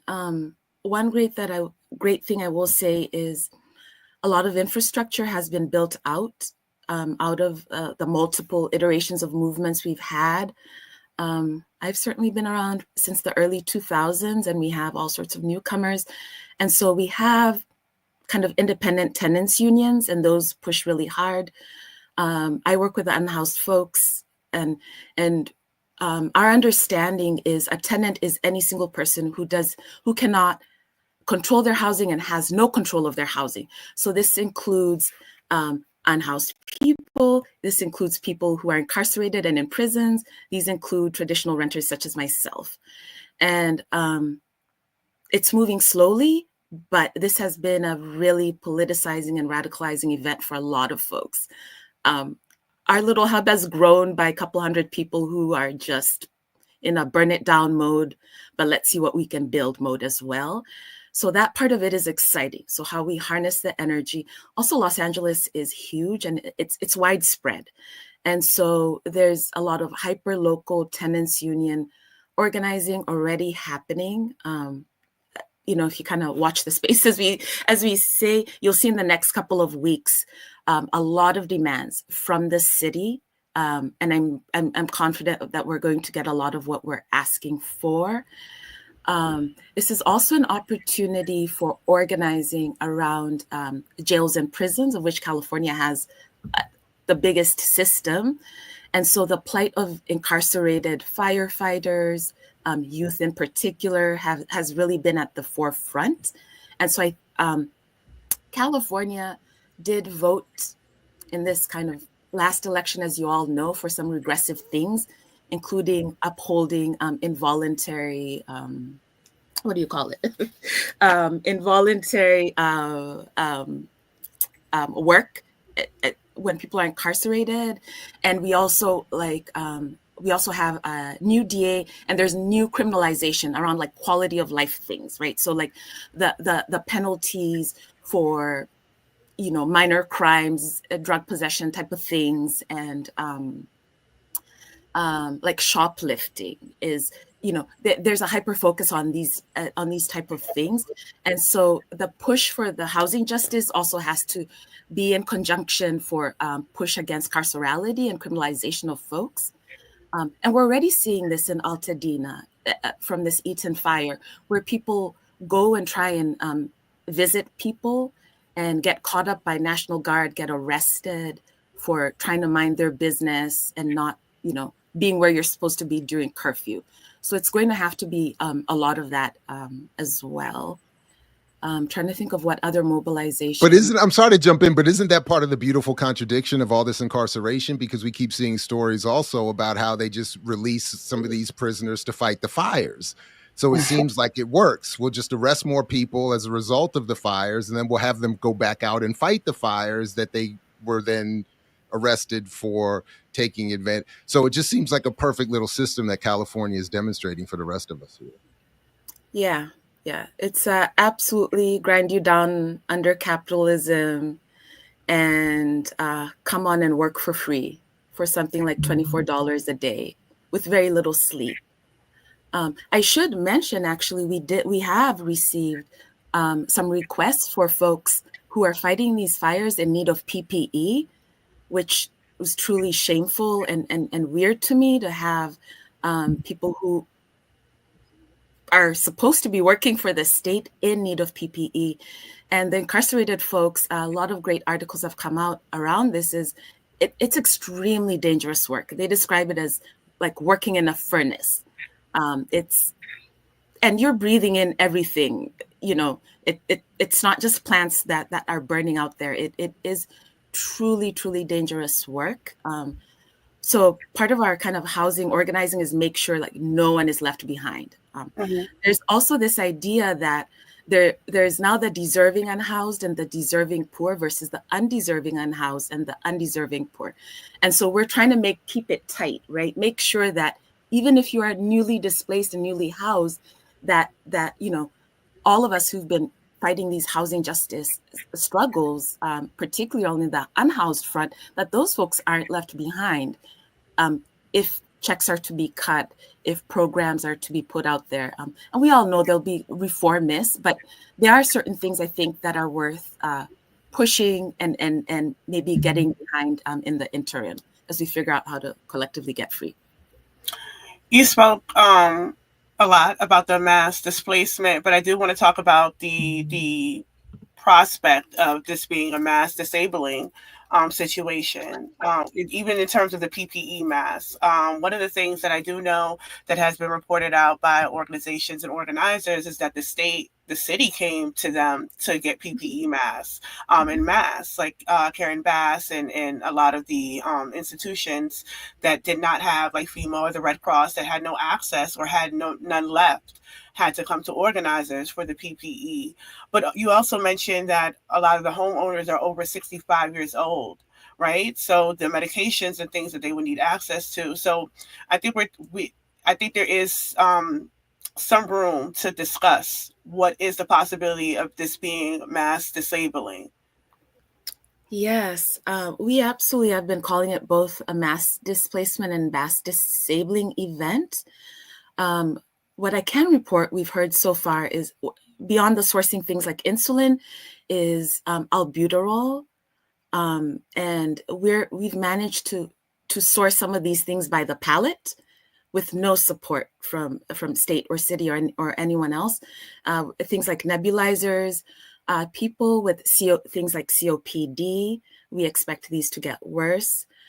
And you're absolutely right, with seniors, access to medications, loss of paperwork, the general bureaucracy of it all, chronic conditions, like if you are somebody who needs,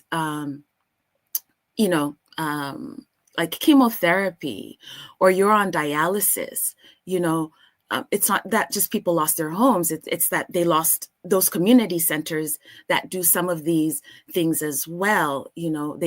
People lost kind of like their community daycare, and all of those types of things.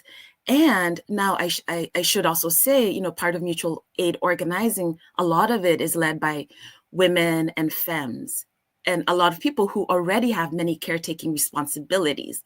And so we expect that to really for not just organizers, but for everyone, that everyone's caretaking responsibilities will now increase, and now, and people also be forced to kind of double up in their homes, right? So maybe you weren't taking care of children before and elders, and we're trying to organize and think a little better around how we can support people and what to do around that. And also, we're talking about seniors who might have been living alone, who lost those homes and now can't afford the skilled nursing facility or whatever your insurance should offer you in the meantime. Yeah, there's many open questions here. The public health guidance is very much like it was in COVID, kind of non-existent, like do what you can do best, wear a mask if you feel like it, but it's not robust and the messaging is very poor. So it's up to organizers. There's a Clean Air Collective who does the data and puts it out there, and we're doing all the political ed and giving out the flyers and all of these types of things. The type of thing, it absolutely is state abandonment in the most classic sense. I don't know what our time is like, if we're at, but you mentioned at the beginning in your introduction that you run a socialist school. And since you were explicit with that, I'd really love to hear a little bit more about the school and how you deem it socialist, because that's very, cool. Yeah, thank you. I'll try not to rant. It is my passion. So we are Angelus Workshop School. like I mentioned, I've been an educator for a long time. So about 11 years ago, my partner and I, we just a group of parents came to us and they said, hey, you're talking about capitalism in your classes. I'm a science teacher, they're a humanities teacher. I was talking about capitalism and chemistry and all of these types of things. Hey, it's a thing.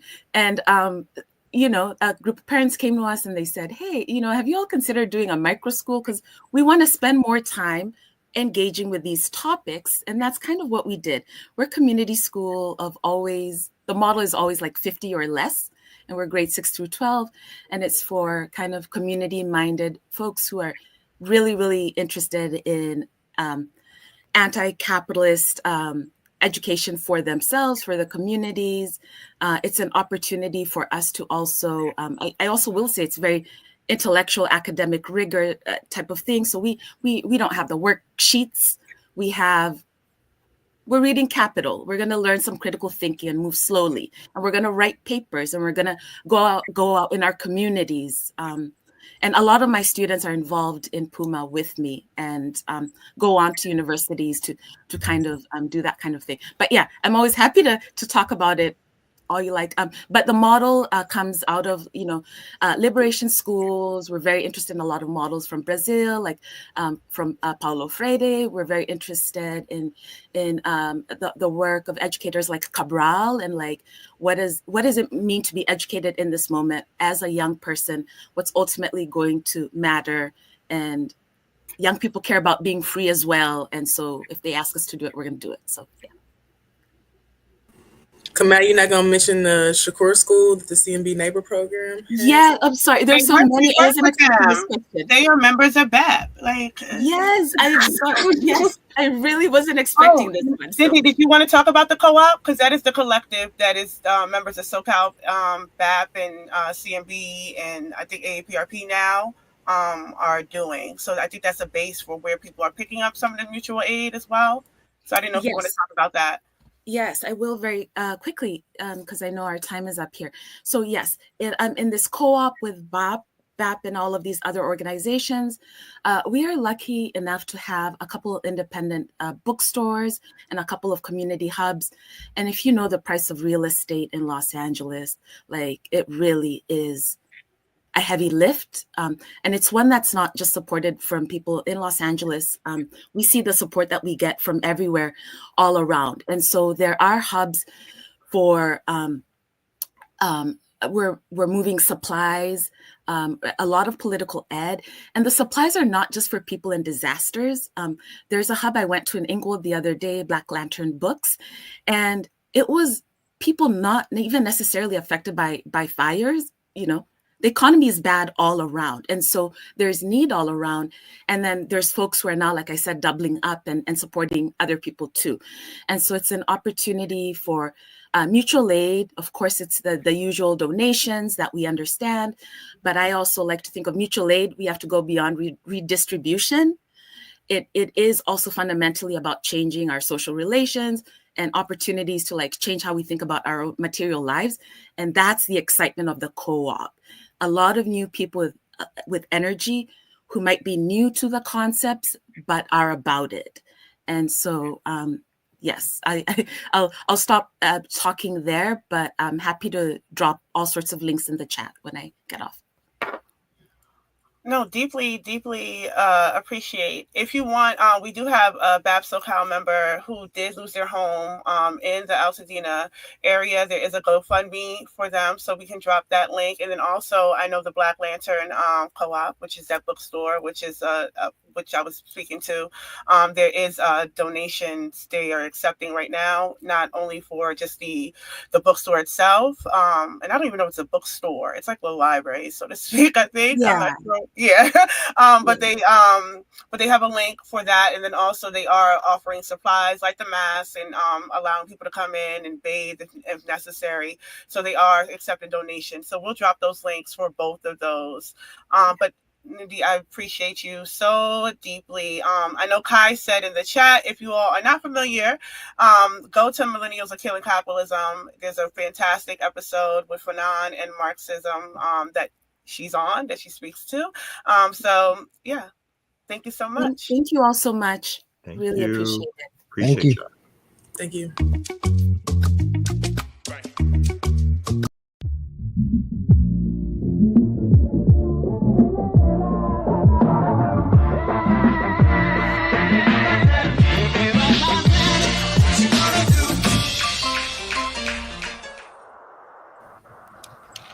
I almost pressed the right button. I was like, which one do I press? This I mean, Okay, you pressed the one that you was supposed to press at the start, but that's okay. I said this is not the right thing, but it's cool. I'm so glad you mentioned Cabral though, because I love Cabral and his work and studying it. Yeah, no, that was a great interview. Great, they're doing great work out there. Yeah, You know, I try to bring substance to the channel. I try. every now Do and a great then. job. You know, everybody else doesn't, but I love how Kamal didn't even bring up his people. Yeah, every time is not an I can opportunity. tell Jordan you don't fuck with him like I fuck with him. That's just Oh saying. goddamn no! Calm it down. Calm it down. Calm it down. Calm it down, please. Calm it down. Yeah. Goddamn. There's a lot of networking happening in Cali. I gotta go out Yeah, there yeah. and see And what's going on. yeah, and a new library/bookstore, Black Lantern, CMB is participating, CMB LA, other groups, and they're trying to form a solid collective, and trying to have one of those spaces where, like she said, rent is high, but if a larger organization like ourselves can throw some dollars on it and it helps support it, then again, that's what we're here to do, to stabilize work in the community. So and I didn't even know the connection. So yeah, I don't keep up all the time. But what I do keep up on, because you brought this up earlier, and I don't want to get away from not talking about, was the communist thing, the TikTok ban, because it made me laugh. I think it is fascinating. I mean, right now I think we're at a neutral place where it can go right or left. But I do think that it is fascinating because there are conversations happening about Marxism on there. Like it's wild. You're getting real serious. I'm playing this for the jokes. No, I and mean, then we can do yeah, the I'm playing serious for the one. jokes, but it's Okay, this is going to be a little joke, but then I do think it's an interesting coming together. But and I think Jared's right, like the way American sentiment to people are not sort of like looking at Chinese as the enemy just because the government has said it. At least a proportion of folks are not. I think that's very interesting in this time. So really quick. Hello guys, this is your Chinese spy speaking. I want to post this video before it's too late. I guess we are not going to see each other again in the future. That's why I have something to say. It is a great honor to spy on you for the last few years. I wish you all have a great life in the future. Now is something personal. Laura from California, you shouldn't drink that much Coca-Cola. It's bad for your health. And also Peter from New York, you mama loves you. You shouldn't treat her like that, okay? And Stephanie from Texas, don't send your nude picture to the guy called Marvin. He's a fuck boy. He's talking to other girls as well. Nice deeds, by the way. I think that's all I have to say. Bye-bye, guys. Bye-bye. Oh, he said nice tits, by the way. Oh wow. Yeah, because he's looking at. I thought he said teats, but then damn.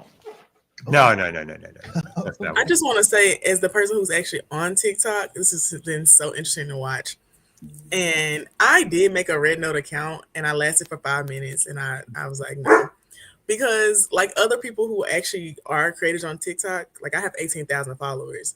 There's no way I can rebuild that following on a different platform. It's not realistic.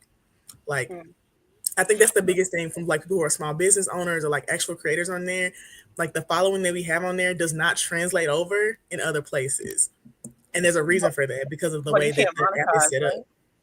You can't monetize on there either. You can't monetize on there.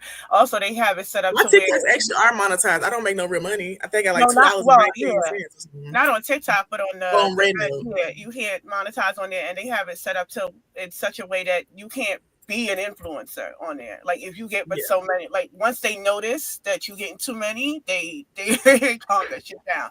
So they create it to where it's something that people can actually engage for the sake of engaging and not for like consuming and consumption. And so I think that that's fascinating because it does shift the use, like the basic US use of how we engage social media.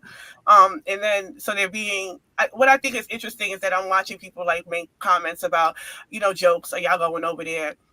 And the reply from some Black people is like, oh, y'all about to let China spy on y'all, or y'all can't even read the, the terms and conditions. Well, we being spied on. And two, don't nobody read no terms or conditions.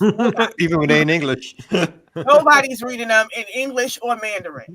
Like nobody is reading them. People are just consenting to things. So it's not like that's a mass thing where we go in by the fine tooth. So I do think that this is interesting because even in those replies, people who are joining are like, y'all stupid. I don't know what y'all talking about. Like, but what is the problem though? Why can't you all just call your billionaire friend and get them to buy something off you or lend you some money? Like, what is the issue? Like, I don't see why you 18,000 followers. Right. What is the issue? I also think people have these misconceptions about like people with a lot of followers and making money. I don't make any money from my TikTok, really. Like, I think the most I received was like $2.19, and I actually never cashed it out. I just use it, to uplift different things that are happening here and like educate folks on policy stuff. But most people don't make a ton of money off of actual TikTok. They make more money off of like getting brand deals and stuff, which I also don't do. Like, I let people give me stuff. Like, you can give me a shirt or something, but I don't charge people things because it's just not how I want to operate like that. But I do know a lot of Black people who on their TikTok accounts, like they're making bukus of money because they got millions of followers and they're getting millions of views.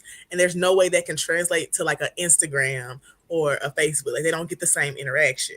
Yeah. I mean, I think it creates the same sort of wage competition that nonprofits does. Like, ain't nobody gonna not want to be an influencer if that's the kind of money that is possible to make. You're not making that anywhere else, and ain't nobody want to get out the nonprofit game if you can't make that kind of money nowhere else.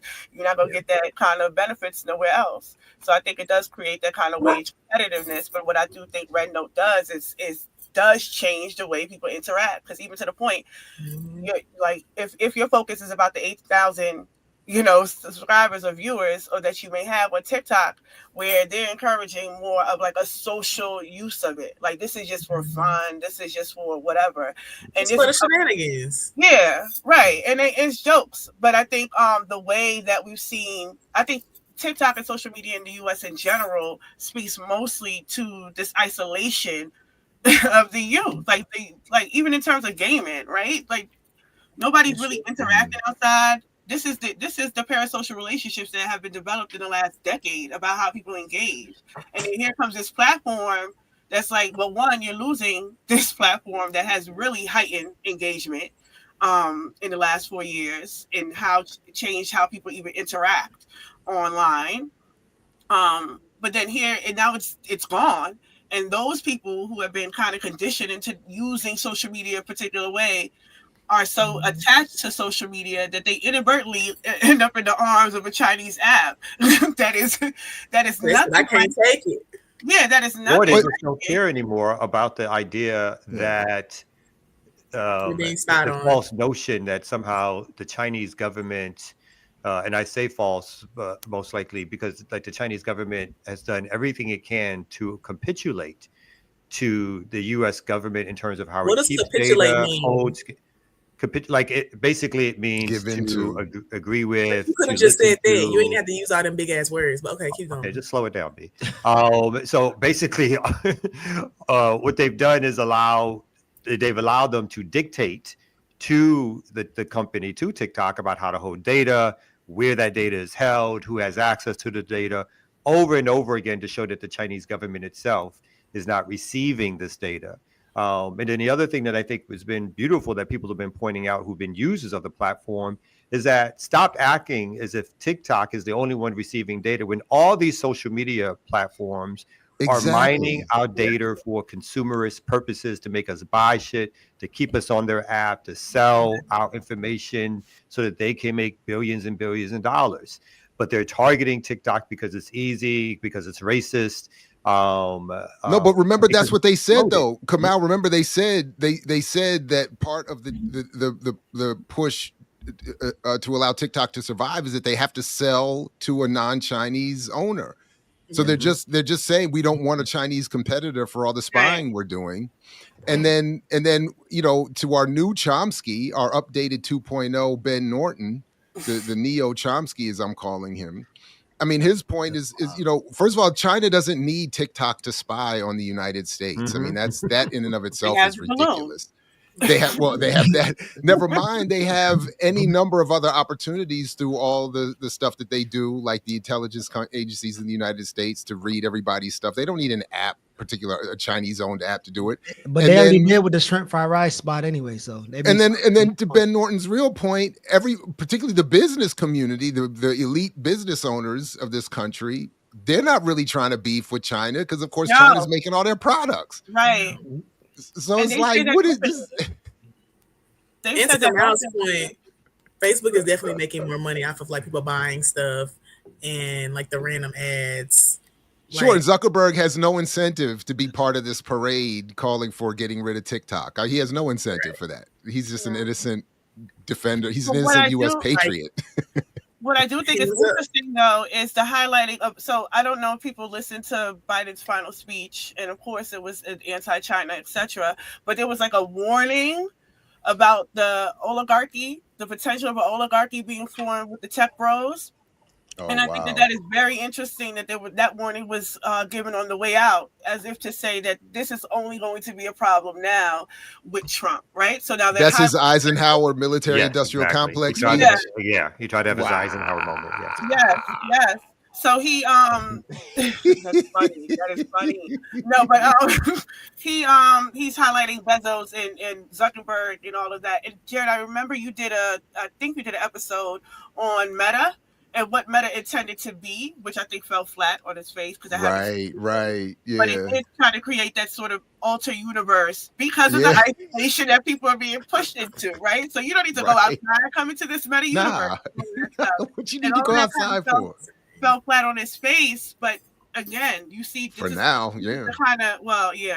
is the kind of conditioning that the youth is under that is finding its way to communism in China, and I think that is funny.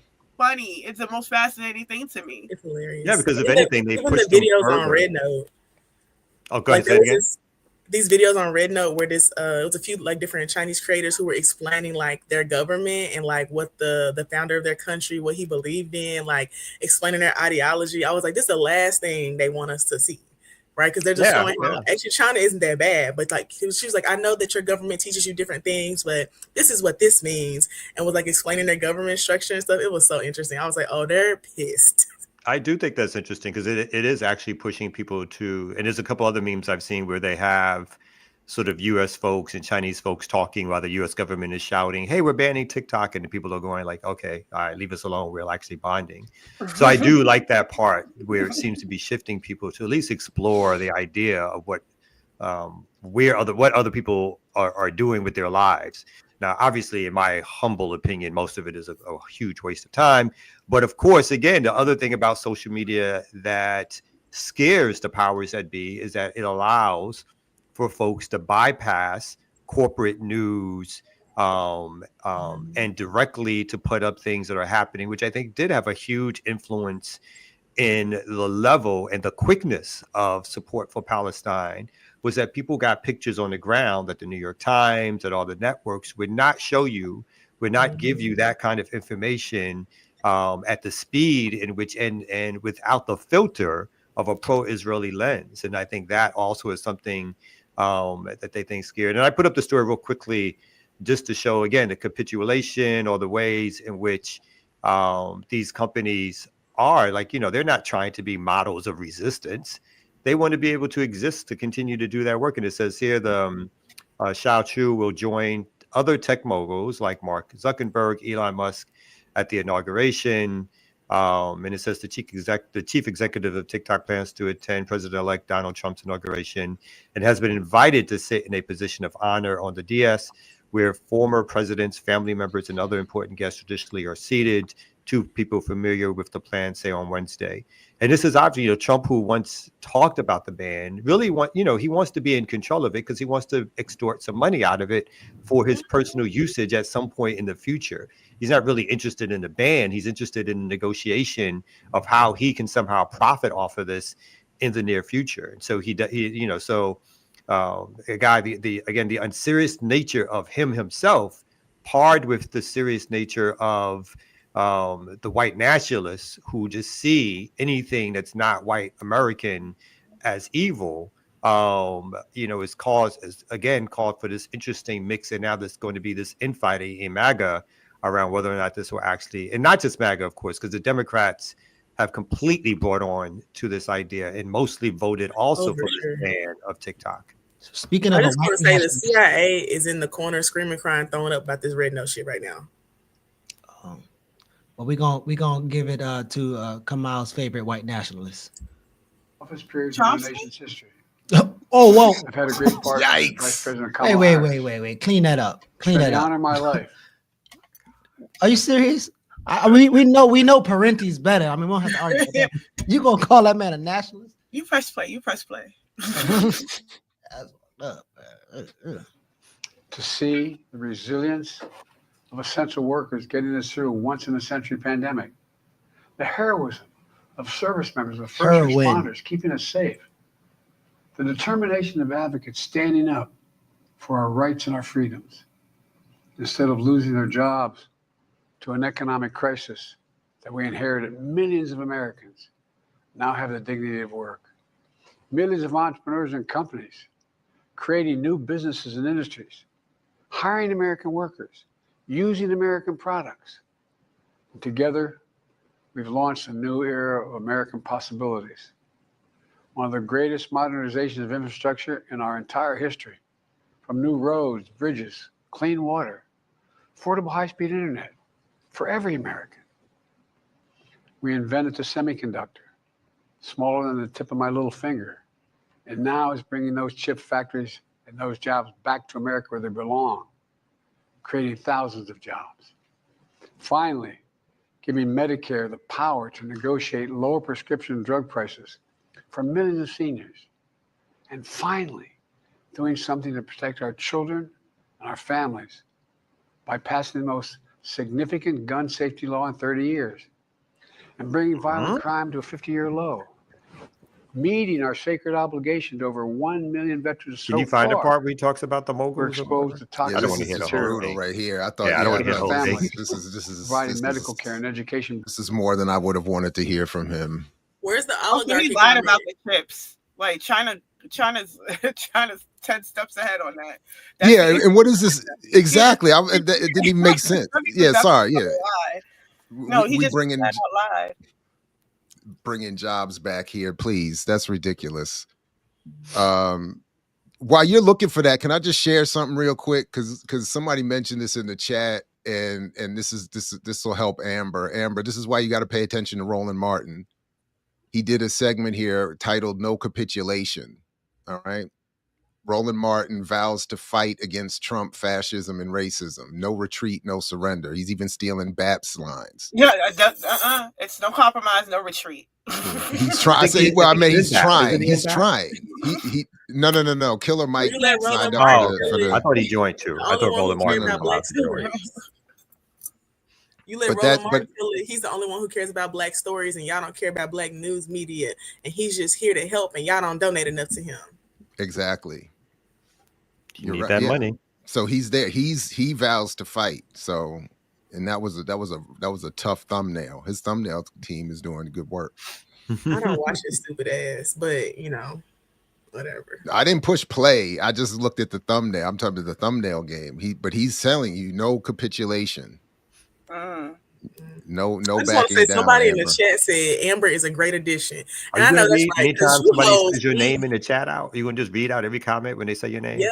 Because you hoes need me. Let's be real. What? Amber, what's your sign? What? What's your sign? I'm a Cancer. A July Cancer to be specific. Okay, yeah. That matters. Because I was like, really? But July, yes. I have no idea what that means. Yeah. And what does that mean, though, for her being? Well, she's a July Cancer. What does that mean? said you hoes need me. She's not the timid kind. She's not the. Oh no, that's true. Well, that's true. Not the timid kind of Cancer. Yeah. You don't know where that's from, All right, you got the oligarchy part. I'm trying to find it, man. This guy, this is a whole lot of. It's the final speech. So, and AI could spawn new threats to our rights. Okay, this is by AI. It starts with AI, right? our way of life, to our privacy, how we work, and how we protect our nation. We must make sure AI is safe and trustworthy and good for all humankind. In the age of AI, it's more important than ever that the people must govern. And as the land of liberty, America, not China, must lead the world in the development of AI. In the years ahead, it'll help to be, it's going to be up to the president, the presidency, the Congress, the court, the free press, and the American people. This is just a reminder of why Trump won. Exactly. I feel like he had a mini stroke. Yeah, I mean, it seems like a series of them, just consecutive. And yeah, no. He's about to get into it. I thought. I wanted to hear. Isn't he about to do the oligarchy thing? Possibly. I don't know. I don't know what part it lands on. Truthfully, oh, it felt like he was about to get into it. He was about to slur his way into it. Let's try. You're not watching him passing. Not slur. We must reform the tax code, not by giving the biggest tax cuts to billionaires, but by making them begin to pay their fair share. We need to get dark money. That's that hidden funding behind too many campaigns contributions. I love how they talk about this on the way out. Like, you haven't been in office for 4 years. An 18-year time limit. Dark money. Term limit. Time and term for the strongest ethics reform and the strongest ethics reforms for our Supreme Court. We need to ban members of Congress from trading stock while they're in the Congress. Sure. We need to amend the Constitution to make clear that no president is immune from crimes that he or she commits while in office. My bad. What about their power kids? is not limited. It's not absolute. And it shouldn't be. Somebody said if dentures is holding on. Another danger to the concentration of power and wealth. It erodes a sense of unity and common purpose. It causes distrust and division. Participating in our democracy becomes exhausting and even disillusioning. People don't feel like they have a fair Who actually watched this whole thing? I didn't watch the whole thing. I seen the clip when he talked about it. I don't know where it's at in the speech. I just see it in recollection. But you know what? I did see live. I seen the final press conference with Blinken live, and I was watching that when Sam Husseini started screaming. Me and my mother was sitting right there on the couch. So I think, it's a classic moment of watching my mother hear the faint cries of, "Why aren't you in the Hague?" Like, but that was a very interesting thing. I don't know if you all seen the clips of that. I think Max Blumenthal was also there, but yeah, he was there to. But one, when he walked in, because there's a longer video. As he walks in, Matt Miller says directly, "We're not answering your questions." He sits down anyway. And from the time he sits down, Matt Miller goes and gets security. So this man never said a word until security starts circling behind him. And that's when he started his thing. So it was I didn't hear Max Blumenthal, so that might have started before the presser, or they went live, but all of that was played live on MSNBC. Those look like some black jobs too. Two right? or three people. Oh, that's a white boy right there. You pontificate about a free press. You pontificate about a free press. You are hurting me. You are hurting me. You are hurting me. I am asking questions after being told by Matt Miller that he will not answer my questions until I'm asking questions. Wasn't the point of the May 31st statement to block the ICJ orders? You blocked the ICJ orders. You respect the process. Oh, respect the process. Respect the process. Well, everybody from Amnesty International. From Amnesty International to the ICJ saying that Israel's doing genocide and extermination, and you're telling me to respect the process. Criminal, why aren't you in the Hague? Why? So if anybody's not familiar, Sam Husseini's been doing this kind of journalism for a long time. And I remember one of my favorite things he used to do was when he used to be outside the Sunday morning talk shows and catching the guests as they were coming in and out. And he would attempt to ask them questions that they would never have been asked on the actual shows. So salute to him for, Yeah. Also, Max keeping that Blumenthal energy. he was able to walk out. He didn't, yeah. So he walked out and he was recording but there was like 2 people behind him. Matt Miller sent people for Sam. Like he rounded them security up and pointed right to Sam, and they stood behind him. So that's a different thing. They went and walked over to Max when he started talking, and they walked him out. They grabbed Sam out. They carried him out like like he was a criminal. So it was but I do think that, like what I said, that I think it was remarkable that my mother heard that, because then I got to give the context of what the Hague even is and the Hannibal directives and all of that. But that was live. So even if you didn't see him get carried out, you heard the whole thing. And so you got to hear about the Amnesty International. You got to hear the ICC and the arrest warrant. So if you had no idea that any of that was occurring, you heard all of it as he was screaming, he was getting out. So that for me, you were there live? Yeah, it was live. It was during the press conference. So I think he might have just started it when the security started to walk behind, because Matt Miller wanted him out of there. And so once that started, and then once they surrounded him, he started speaking. He's like, I didn't even say anything yet. Matt already told me I couldn't ask any questions. I just want to know why. And then he started on his thing. And then that's when they started to like grab him up. And he's like, get off me, get off me. But all of that was said on air. And you would think, like, so if there is any such thing as a free press, that should be the front page story of every newspaper, every TV station in this country, how a reporter who sat there, dared to ask challenging questions, was removed from the United States press. I guess he was the State Department presser, physically removed from the presser. Instead, these other idiots are grabbing on, moving out the way, smirking, and not doing. They want to be invited back. Exactly, and they so not doing anything.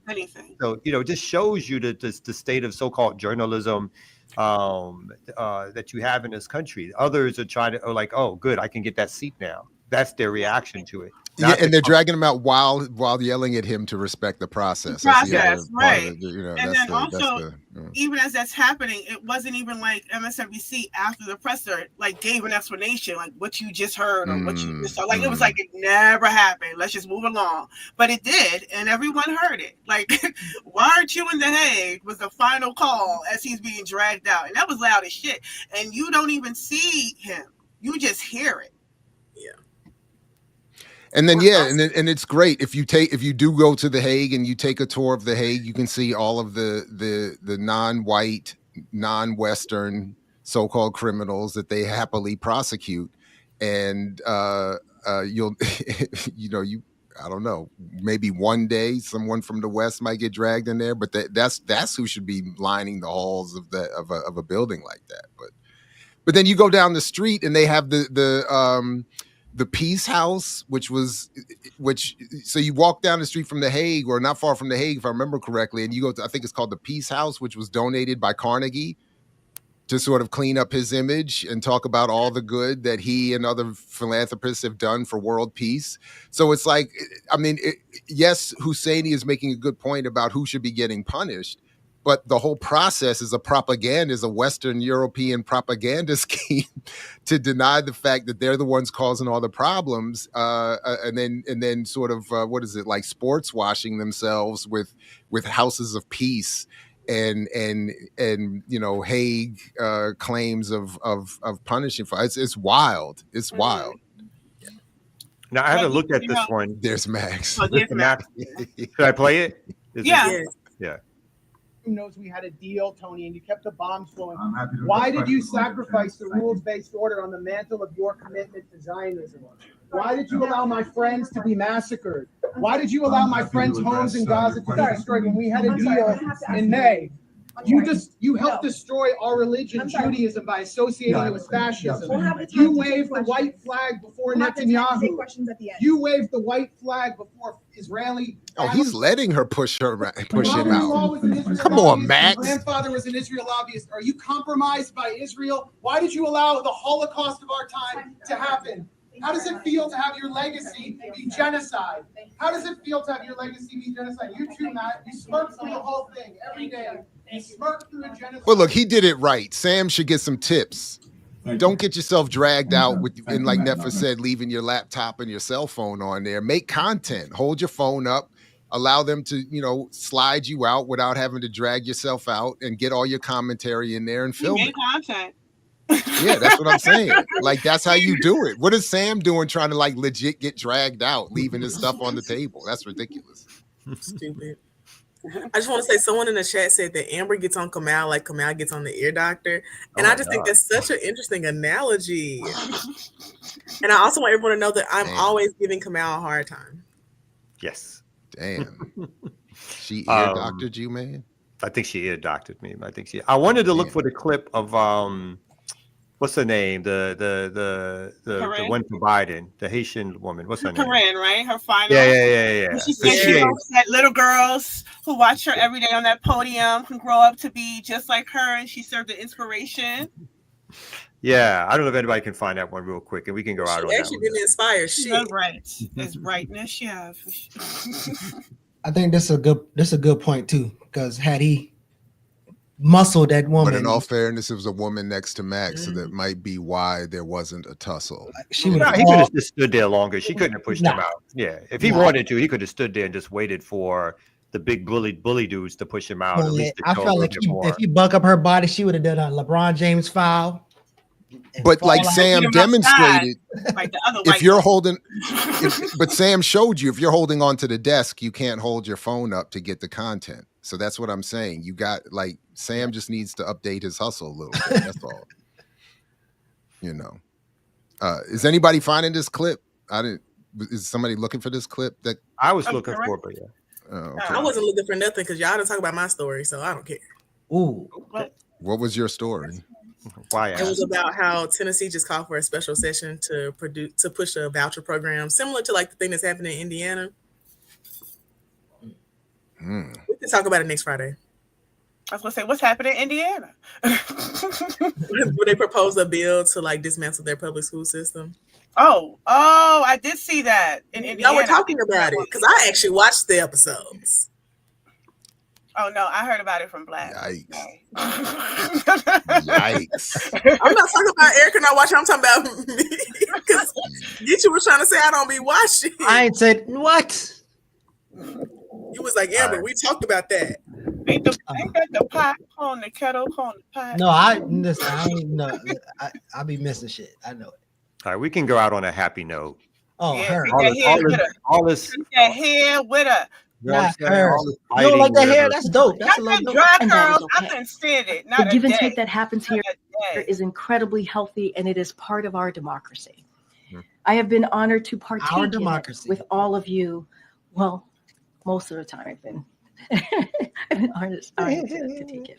She gonna But in take all her job back in seriousness- MSNBC? seriousness, I also said at the first briefing, I would not be here today if it were not for generations of barrier-breaking people before me. Oh Lord. I have the stood Haitians. on their shoulders. I benefit from their sacrifices. I have learned excellence, and I am That's a lie. eternally grateful to them. Does she feel like she's And now extending the I will struggle? pass. Is that what It's she's like? Is that narcissism. It's It is my Damn. struggle bro. that I Come while out I and may be the first for many things at this podium behind this lectern. I am not the last. No. I hope my presence at this podium has served as inspiration to many young girls out there. That green dress, dude. Yes. Wow. Yeah. Can we just talk about this trash $17 wig she got on that's covering Oh, only wait, one of her that eyes? is so dry. That is so dry. Like not Y'all one can't be bit doing of that. It's covering one of her eyes, but it's leveled out on the other side. What is going on? Y'all don't think y'all supposed to be doing that right now? That shifted it. I mean, First of all, I'm the only one up here who should be leading conversations about hairstyles and hair care. So I don't even know Joy what. Reid gave it up. That She man done got a just cut it 7 all o'clock off. Joy shadow. just cut it all off. She stopped playing with us. Joy just Now, cut it all that off. money she making as the press secretary, like she could have got her a silk press like Kamala. They could go to the same hairdresser. Why she playing? Well, now she has plenty of time to work that out. So And plenty of good gigs to offer her. good guild. Yeah, she's on Potomac. She's on the Real Housewives of Potomac. So catch her. Who? Are you The serious? lady with the green outfit? Yes. See, that's why I No. you gotta watch Housewives. You're Y'all don't serious? know. She's on a Real Housewives. She's actually on this right now. She is, yes, when as a guest. Yeah, she's Oh, coming. She's Like coming she's- on to give the good word to Potomac, to Karen. She like speaking at one of their events or something.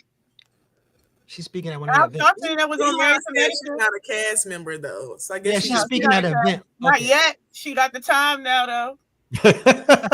Who's she married to? Who are any of them married to? That's not one of the Very much a white man. Oh, I thought that's the whole No, thing. after The housewives. 2010. You know she's not Okay. passing the Kamau test. After That's the most given thing ever. You know, good If and she damn well walked she in got a there white with man. anybody with even a drop of melanin, I would fall off my chair. I'll be honest with you. I have to be. I think her partner is white, though. I'm very much a white man. That's- Now, that's her what makeup. we're saying, yeah. That's what Listen, man, don't act like Giselle wasn't on there. Jamal Bryant wife was on there, right? Jamal They- Bryant was even on there. Yeah, and they I ain't was had that wrong much about time. him. I still owe him an apology, but my bad, John. Jamal. John passed the Kamau test. What John you talking about? Oh, John Hope. John Bryant. She's cute too. He did No, well. you talking Jamal Bryant or No, John Hope Bryant. Oh, you I'm talking sorry. Oh, you talking about Jamal? Oh, Yeah, I don't know nothing about Jamal. the preacher from Baltimore? His wife was on there. But I spoke to a couple reporters in Baltimore who said they know some of them stories about Bryant. Jamal. Yeah. The scammer dude. Yeah, Giselle is on Housewives. Okay, sounds like I know. Are they still married? No. They're married. No, they're not still No. married. Listen, So the ear doctor will be back on Tuesday. All right, everybody. real quick, Saturdays with Renee, Sundays with Ear Doctor, this got to Warrior be told. Class. Jamal Bryant had a cheating car in Baltimore. He'll Yeah. ride in this Yeah, little one car. Pastor. Yeah, he was a wild boy. You see him in that car, he's going to cheat. My bad. I'll be back Monday. Ring the bell, support the Patreon, like, share, subscribe. Thanks, everybody. Wait, Hold on, Jared. hold They on, said let me that she plug was a back, let me plug lesbian. back. Let me plug back. Wait, who was a They lesbian? say They on said that she was married to Sunday- a white woman in the chat. They got Who? divorced. The The press press lady? secretary Press lady. lady. I'm just trying to clear up the white Oh. husband rumors. The bigger thing was that they're white. We knew they were The white. gender It wasn't my matter. issue. The It was the gender race. is Yeah, it's a white yeah. person. Yeah. Whoever her partner is, I'm just sure. We know that Yeah. they're white. Oh Yeah. my Yeah, Okay, good. White partner, back to back, because Sunday is a big Back to event. back. We got our webinar at 2 p.m. Eastern Hegemonic Time.